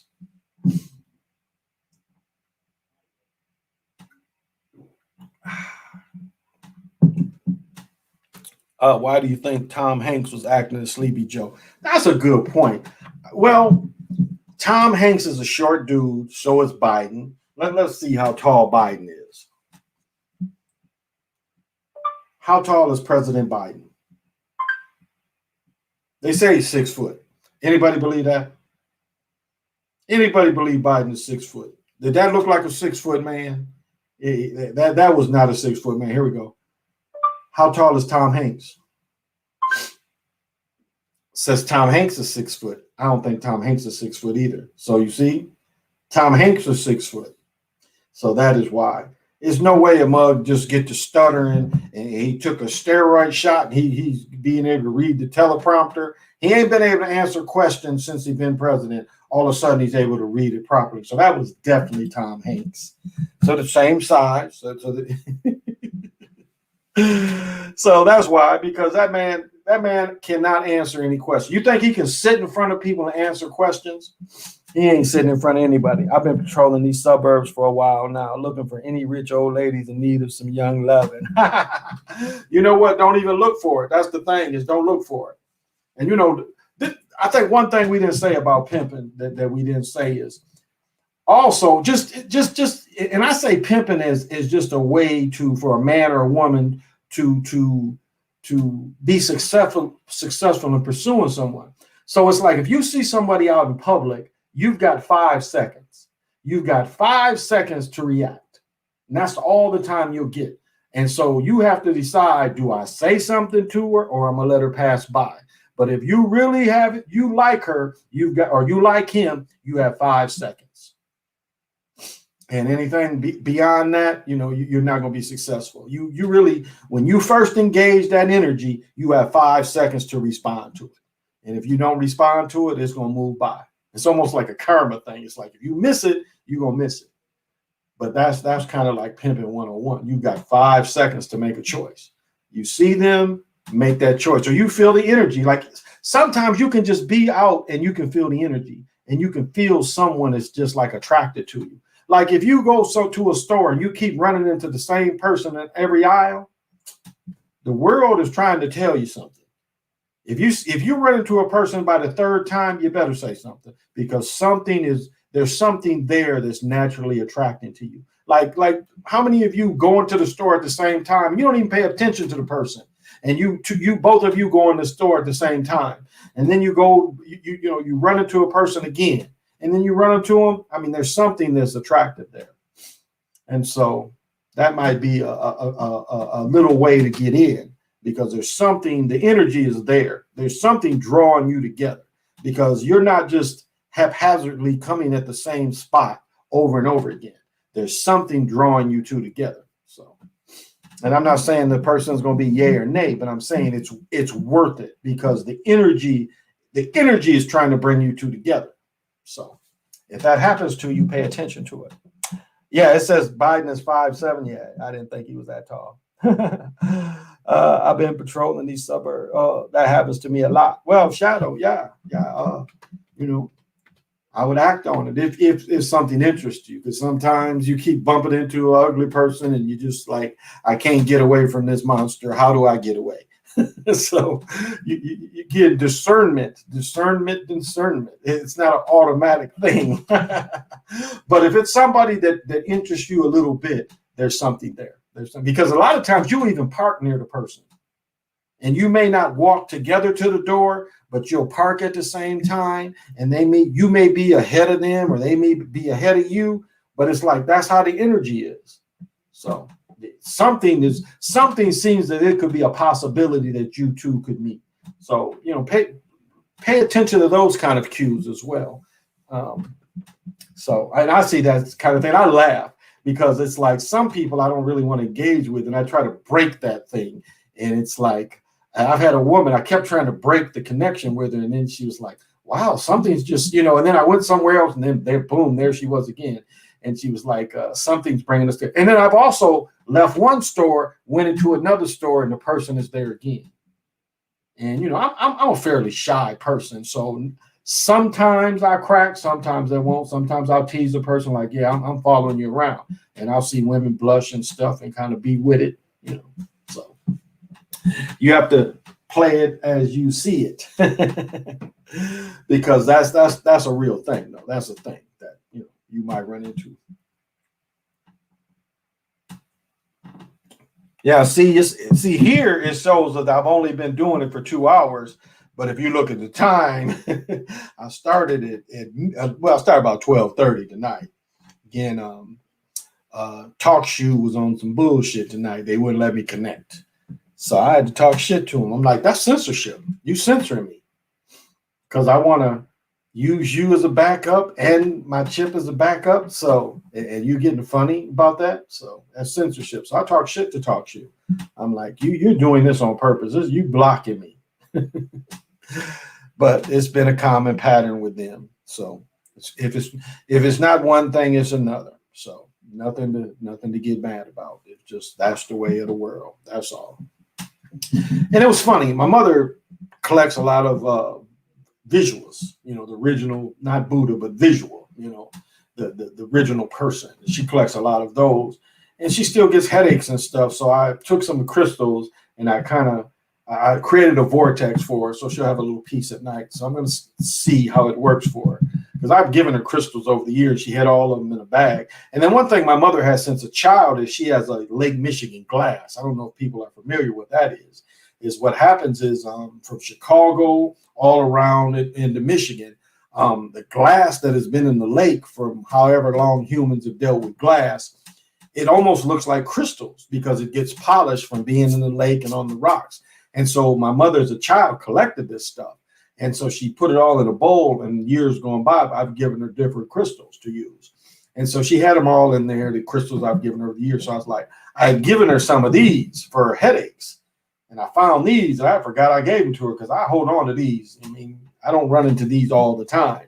So I generally hold on to them. I'm like, okay, let me put them in her room to give her a little protection. Maybe this will help her headaches and stuff. So have you bought Zach's book, 9/11? I have not, Smoke Tree. I bought his other book, but I haven't bought his new book. And I think he's talking about releasing a third, but no. Is it good? Is a new book good? I bought the first book. I need to go get it copied. I need to get that book turned into a real book, and I need to get the Time Walking Papers turned into a real book too, instead of just ebooks. So, because his other book is like 700 and some pages. So no, Smoke Toe, I have not bought that book. Have you bought it? But I have not bought it. I did not buy that one yet. So, and I'd rather have the physical book than an ebook. The only ebook that I really like is I have the Black's Law First Edition ebook, and I enjoy that one. There's a lot of good information in that one because I physically have the 7th edition or the 8th edition. So, but no, I have not. And I tune into Zach most of the times if I'm not doing nothing.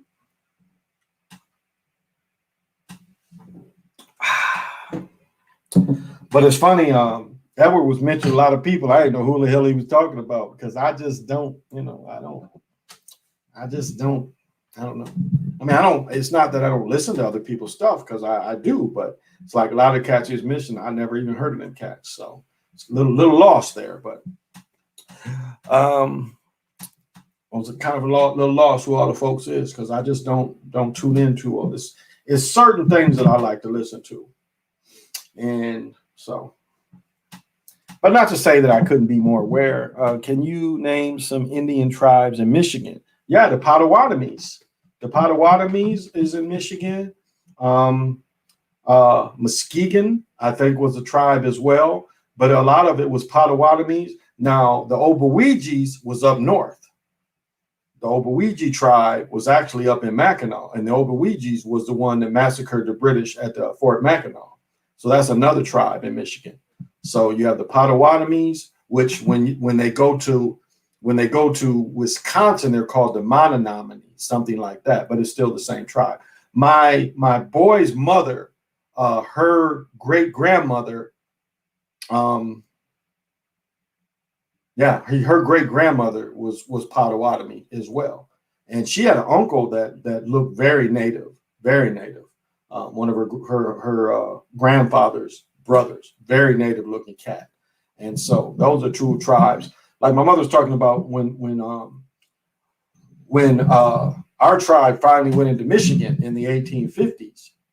When my grandfather got out of college, my great grandfather, and started farming, he found a ton of Indian heads, tomahawks, and that's what's from the Potawatomi tribes because that's who was in Lower Michigan. That's who was mainly around Kalamazoo because Kalamazoo means boiling pot, and that's a Potawatomi word, which means boiling pot or boiling river.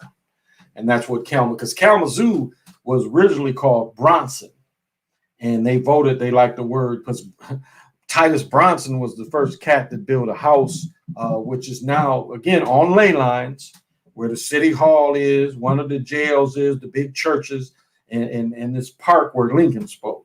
All was where Titus Bronson sat, and then the people liked the Kalamazoo name. And so he moved south Michigan a little more, and he started Bronson, Michigan, where they kept his name. So there is a Bronson, Michigan after all. I know of the guys Ed was mentioning, but I didn't listen to any of the whole bunch, just here and there, mostly background radio while I'm working. I can dig it, Shadow. Okay. So those are the two biggest tribes that I know. I'll have to do some notes for you. Trying to think during Pontiac's war. Pontiac's tribe was actually around, trying to think where he went. he was around. Well, Pontiac. Pontiac is named after Pontiac was a real chief, but yeah, maybe that was the area. Well, Pontiac was closer to Detroit. I think he was in more middle Michigan, more near like Grand Rapids, possibly. Well, that's more on the coast, but Pontiac's tribe was more in Michigan, and Pontiac was more of a Sapani person that was stolen, or Catawba. That's what it was. He was a Catawba that was kidnapped as a child and taken into, I think it was the Potawatomi tribe. I'd have to look at that again. So, but those are some of the tribes that were already in Michigan. Obaweji and Potawatomi. Those were tribes that were in Michigan. And fought these mugs. Let's make no doubt about it. Where's the book you said you had that has over 300 spells? 300 spells? 300 spells? Oh. Well, this book that I just bought, this has a lot of the spells in it and the sigils in it. And so this is one book. But Solomon's Keys, oh, I think you're talking about, yeah, I think it's the geometry book also has, yeah, I think that's what you mean. But then it's the Solomon Keys, the clavis or key to the magic of Solomon. I think you're talking about my geomancy book. My geomancy book does have some of the formulas in there. Excuse me, some of the magical formulas. So I'll have to bring that out for tomorrow. Oh, well, thank you. I appreciate it. They're trying to get rid of this. They don't want you to see this anymore. This is probably the best uniform and the best mascot, if you want to say it, probably of all sports by far. So that's why, because they're trying to get rid of it. Because again, and see, this is what embarrassed the natives. This is darker than most natives look. That's why they want to get rid of the Washington Redskins, because it don't look like natives. And that's why the natives want to get rid of that too. And I know a lot of them might get mad about that, but they were like, get rid of it. Why? Who? The Fighting Sioux. Who does that hurt? Who did the Redskins hurt? Only natives, because again, it didn't look like them. Natives don't look that dark anymore. So the Black Hawk, there you go. And those bells are therapeutic. I swear they help me breathe. Well, thank you. Interstress. Thank you. I go through a whole thing. Like I'm pretty sure I tore my shoulder up with my singing bowl. I used it so much. But I had issues before, but it didn't help with this big singing bowl, because when I first bought it, I loved it so much. But I always start, like if I start meditating when I leave, I always creates my own kind of sounds, because again, sound can keep away negative energies too. So that's part of it as well. You don't just need smoke or candles to keep it away. Sound, there's certain sounds and pitches that energies don't like. There's certain energies that just don't like that shit. So that's why I like starting like that. So, but yeah, definitely the Blackhawks. But thank you. And then as we have the full moon, I think the full moon is the 27th. I'll be doing it again. Hopefully the weather's better and I'll go outside. Now I have the new camera and I'll probably be going outside. Hopefully they won't cloud the moon up, because that's what they always do, is they try to cloud the moon up. But I'll go outside and probably do it and set up some sigils and stuff too. Get some chalk out and set up a little better. So we'll see, depending on the weather. I know I'm getting a sore butt. I was thinking this chair would make my butt not as sore, but it's getting pretty sore sitting here. And so this is something that we show pride in. We don't hide from this. And it's just, as the people find out that, like Edward was saying, 400 years. No, it's 400 years since they came. It had nothing to do with us. We've been here. Like I was reading some shit and they was talking about Oregon. Like they was trying to say that some conquistadors was the first one to go up in Oregon. And I'm looking at this shit like, come on, quit with the lies. There was black tribes in Oregon already. So don't lie and say the first dude was an African that was a conquistador. I mean, they won't stop. I mean, they lie so much that when they come up with new shit, they just can't stop with the lies. The lies just keep coming. It's like, we don't believe that shit.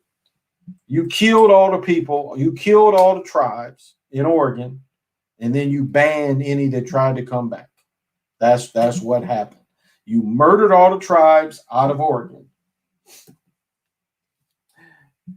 And then after you murdered them, you say this is an all-white state. They was the only, Oregon was the only state brought in with that premise that it was an all lily white state. They couldn't even say that with Utah when Utah wanted to be a state. They still had Utes down there and stuff, but not Oregon. Oregon killed all the people. And you couldn't buy land, you couldn't live there, you couldn't work there, and they would kill you. They were talking about how a Chinese dude was there and they stoned him. I was just reading about that shit earlier. They stoned him to death. They murdered some people in the 20s or 30s. They just murked some people. No one was ever, it was some melanated people in the state, and they just murked them, and no one was ever brought to trial for this. They said that Oregon had the most clan west of the Mississippi was in Oregon. Now, why would people in Oregon be connected to an organization that was basically on the East Coast and the South? It doesn't make a lot of sense. Come on, you're not asking me that, Smoke Toe. You're not asking me that. I know it depends on the person, but by well, it's like this. Women are closer to the divine fire, the creation fire. And so women naturally, their intuition is naturally stronger. You know, movies show this off and on, but the divine fire is stronger in women. Now, women have been, especially our women, have been beaten down so bad that a lot of the spirituality has been beaten out of them. I'm just saying, you know, through the psyops, through television, through culturally, you know, the woman is not. See, they want women to almost think they can be the man in some regards, that they don't need that they have to be the physical energy. They have to be the alpha. But naturally, women are closer to the divine fire, and it's no way to get around that. Yeah, women can be. It doesn't mean they are, because a lot of women are held under the same fog that most society is under. But a woman can release it stronger. That's, again, like I was saying before, really, if you are spiritually connected to a woman and you are making love to her and she has an orgasm, or you have orgasms at the same time, I mean, she can take you on such a spiritual high that if you just hold on, she will leave her body and shoot you with her. It's like you are almost in a volcano with a being, and the woman will shoot out, and she will shoot out her head, and you can just hold on to her. And it's so cool because it's like you are in this embrace where you kind of twist back down like with a parachute. It's like you hold on to her and you hit that peak with her, and then it's like you twist, almost like they show DNA be like a twist, and you just kind of float back down like it's a parachute, and you both kind of land back into your bodies. I mean, you can have that experience. A woman can give you that experience. You ain't got to be spiritual to have that. It's just you got to be in tune to each other to have that. And you ain't even got to have sex to have that with a woman. You can just be holding her, just kissing her, and get that same kind of just that release from her. So it's a lot of different ways that you can come about that with a woman. So, isn't there a Salem, Oregon? It could be. Picture about a man killing someone else's buffalo. I remember seeing the picture about a man killing someone else's buffalo. Isn't that Salem, Oregon? It could be. Could be. Braves, Chiefs, Canucks, Seminoles, they are on the clock. So that's what that feeling is. Yeah, they want to get rid of all this. They want to get rid of this because again, how is the Cherokee coming out? You know, he lighter than me. So, and we know that the people didn't look like that when they first came. And again, you know, the Cherokee sided with the British from the very beginning, and that's why they were one of the civilized tribes that are still under government money. But you look at who their leaders are, you know, they're sellouts.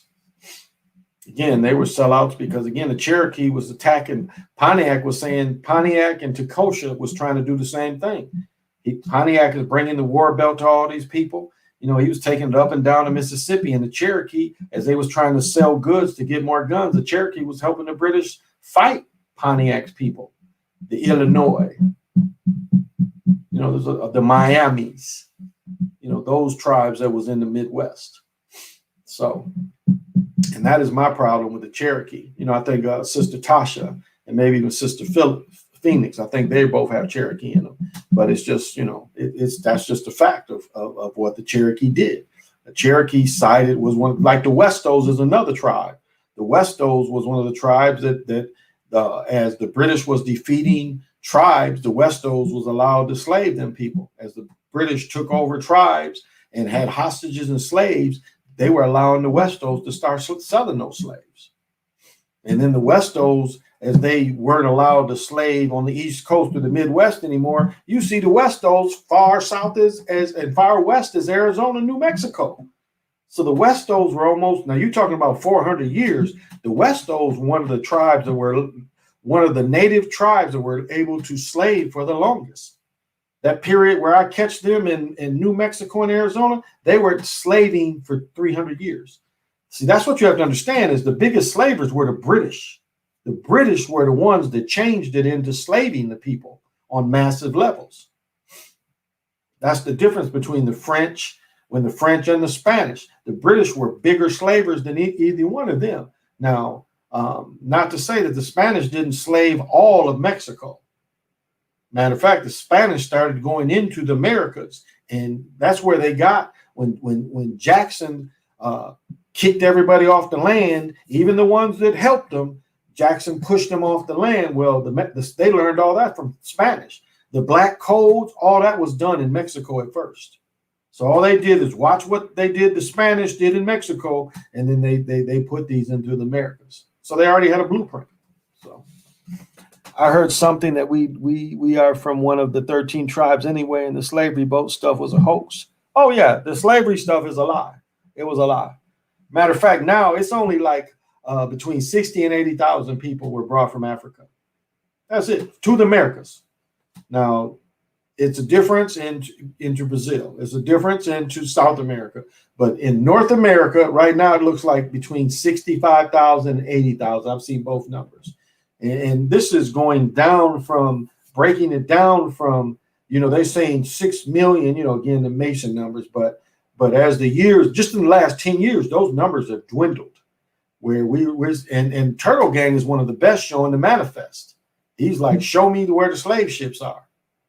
There's no slave ships. Oh, they found a slave ship off of South Carolina. That's the kind of stupid shit they try to do now. Because the manifest, one of the things with the British, they've kept records for years of all the shit. But you ain't seeing them African slaves like that. So that was a psyop. That was to take us away from the land. And that was created in England. The psyop of back to Africa, that was some English shit. And then you notice they skipped I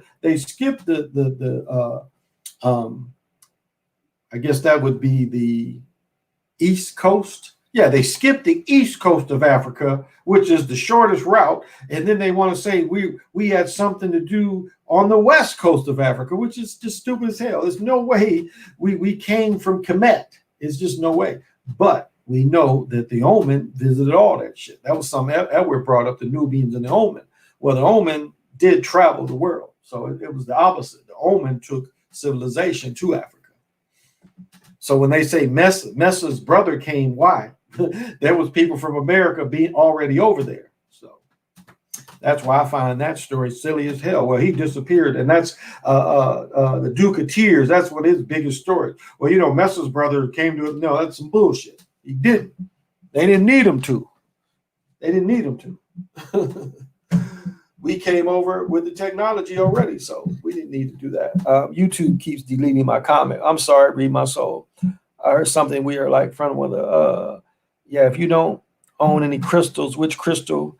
If you didn't own crystals, which crystal would you own first?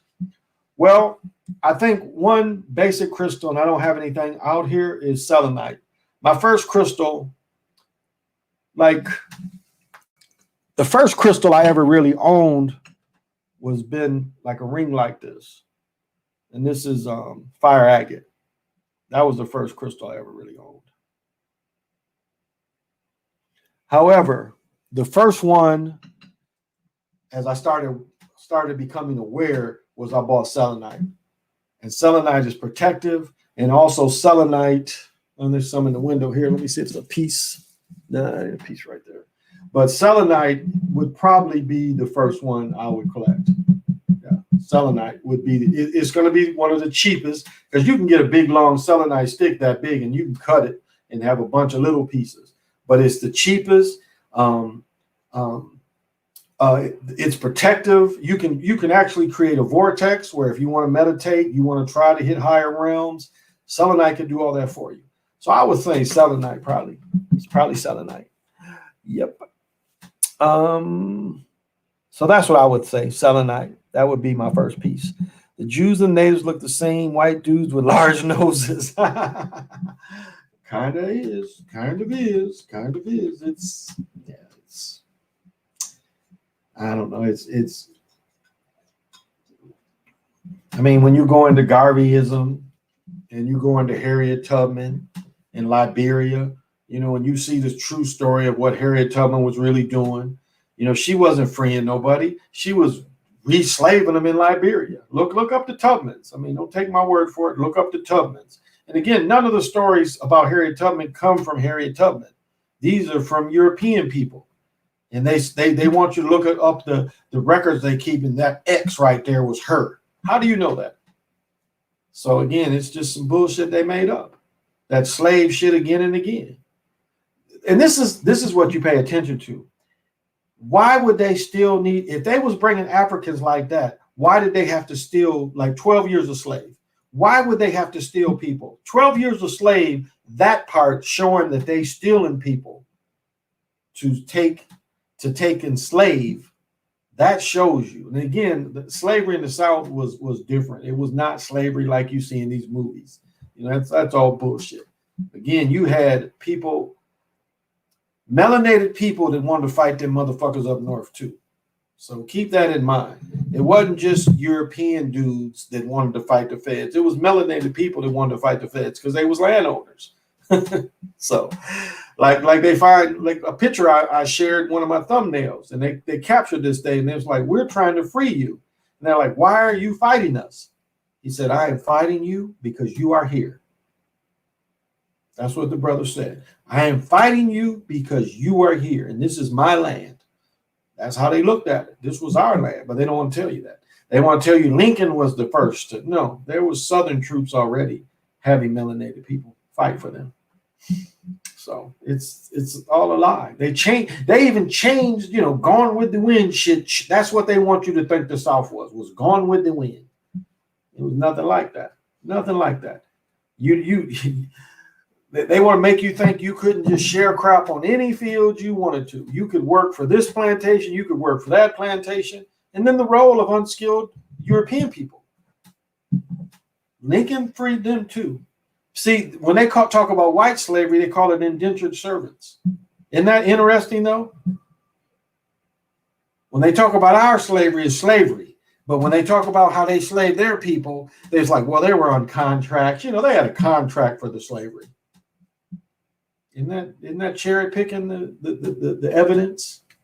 Lincoln freed them too. Again, with Gone with the Wind. Don't talk to them. They poor white trash. Find about who was skilled labor. How was the American Indian 90% of the skilled labor in the South? Why did they have to change why did they have to put unions in the South after the Civil War? Because then people weren't the skilled laborers. And the only way to stop them from being skilled laborers was to create these unions to stop them. And so it was a flip-flop. You had the least skilled people get in the South. That's Reconstruction. A lot of what they call the South was Reconstruction. That is when they were the hardest on us. Wasn't before, it was Reconstruction. When the unskilled people, which was called the poor white trash, was put into power. And a lot of the bankers. Now, you talking about them 13 families, the banker families. This is who put the poor white trash in power in the South. White League. See, you hear about the Klan, but the White League changed most of the laws. When you had Bobby Kennedy and them trying to change some of that Jim Crow shit around, that is who they was bumping heads with, was the White League. The Klan was the name, but the White League was changing the laws. And so don't scapegoat Harrison and saying Harrison took the troops out the South. It would have never been enough troops. That's why the units should have stayed together. That's why. But again, it was the Reconstruction is what slaved us. Again, they locked, like what we saw in the 80s, they locked our people up massively. Like up to 2-3 million people were locked up and then forced into slavery. That was what Reconstruction was.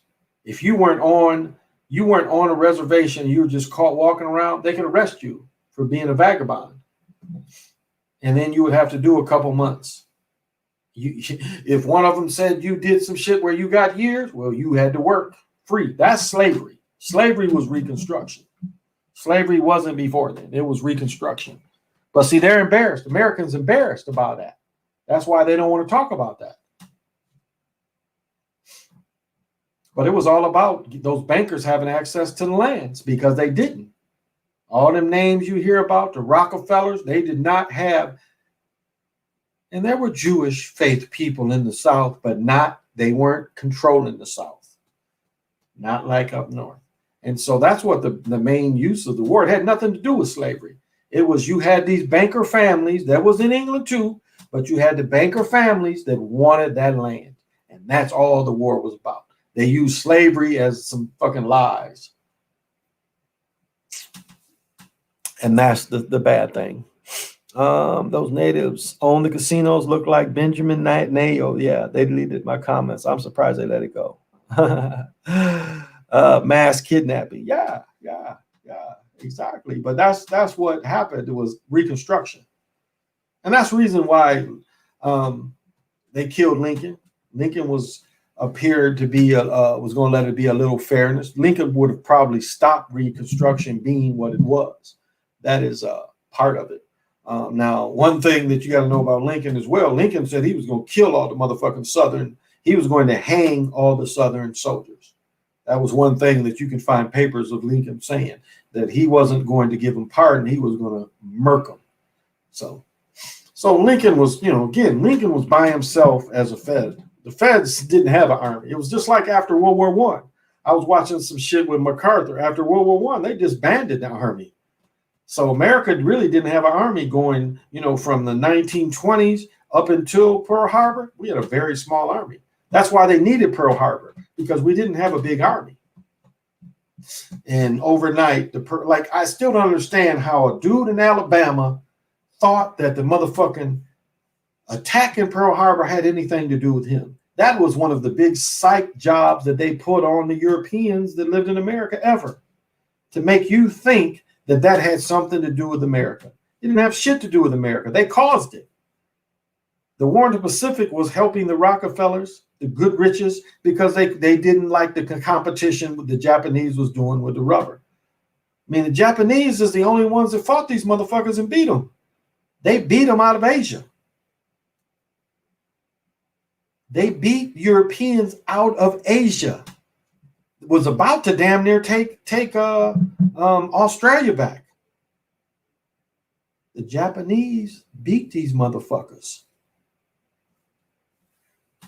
See, I don't like showing that history. Yeah, the Japanese was fucked up what they did to China, but what they did to the Europeans was right. And it was one of the few times in history that was done by melanated people, that they beat the fuck out of them, out of their areas. They beat them off the islands. They beat them off Philippines and was damn near going to beat them New Guinea. They was damn near in Australia, New Zealand. And so you got to look at them as like they was kind of doing what we needed to be done to somebody to finally beat the Europeans. And just as I speak of Hitler, Hitler was the only time in this history where the Jewish faith people was attacked. Rightly so.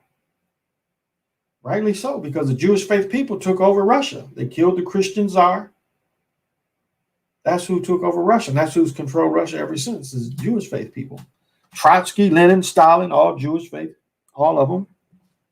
That's why the Trotsky movie that's on, or used to be on Netflix, was such a lie. When Trotsky, they asked Trotsky why he gave the power to Lenin, and he says, well, the Russian people will never let a Jew be in charge. But you gave the power to a Jewish faith person.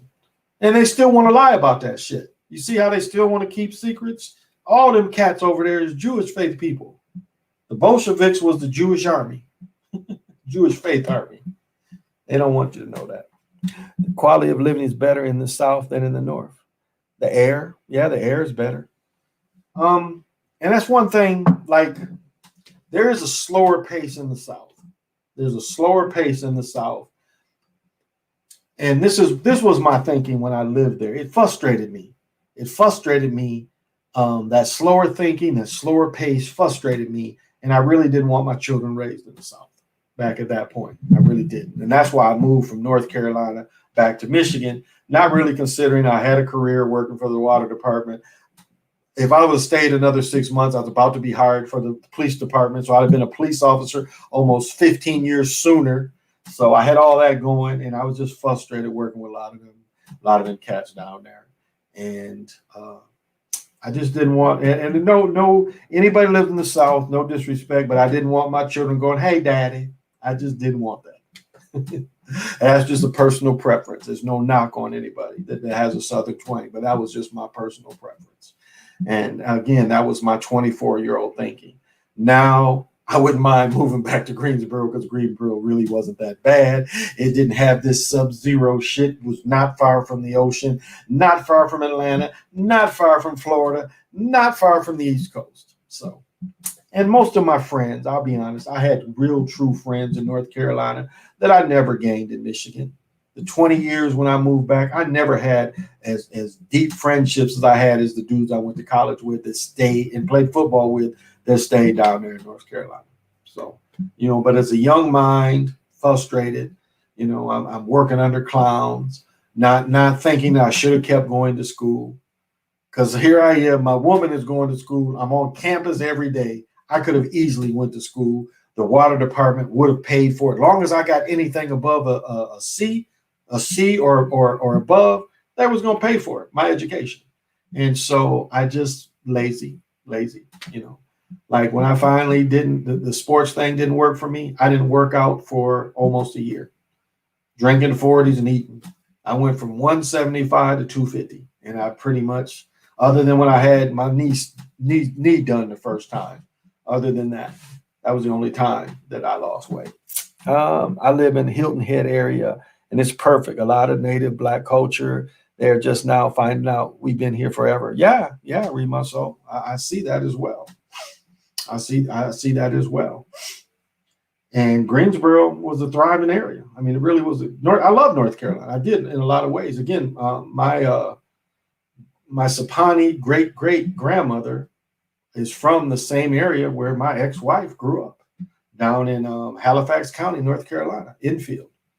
That is, not far on the Virginia side of the James River is where she was born. So all that Danville, Virginia, all that northern, or that would actually be southern Virginia, all that. My family came from that loop of the Piedmont area, North Carolina, all that couple hundred miles right in there. So I had a family tie there, and it brought me back to those lands. So I'm pretty sure that's why things worked out where I went there. I raised 3 of my children in Virginia. I know what you're saying. Oh, PJ. Yeah. Well, and that was a personal preference then. And my thinking then was, I would rather them think like a person raised in the North, a little quicker thinking. But again, that was my prejudice. That's all. Frustrated from not playing pro ball, that kind of thing. Just frustrated. I'm digging ditches, not thinking that, I went into a career at 20 where I could have retired full benefits at 50. Easy. I could have got 30 years in and retired at 50 very easily. Didn't see all that. Didn't consider that. the South is far better than the North as far as living is concerned. I mean, it's cheaper. It's like a dude who was playing for the Rams. Dude said that when he was playing with Tennessee, he had a 10,000 square foot home. He said when he went to the Rams, they had like a 3,000, 4,000 square foot home that cost more. So they didn't buy a house when they was in California. They kept their house in Tennessee, but they just rented a house. And the house they had to pay more for, and they had a 10,000 square foot house in Tennessee. They had a 4,000 square foot house in California. So the price, the land is cheaper and everything. So, well, guys, I do have a young person that is going to be bothering me in a couple hours. She's going to get up about 7, 8, and she's going to be like, I'm hungry. So I'm going to have to go. So thank you. I hope you appreciate it, Brother Edward. I want to thank him for coming on. Thank you so much for sharing your knowing. I appreciate it. And, anybody has something to talk about or bring on, there's other people I'm going to bring on as well. I'm going to get Tasha to come back on. I'll get Demita to come back on. I'll talk to them. Just, we all busy, and that's all. So thank you so much. So as you know, I always end with Eshan. So I'm not a New York rapper or a LA gang banger. I'm just an old school Detroit crack slinger. This has been the Chocolate Mountain Show. I am your host. 8 Wind is timeless.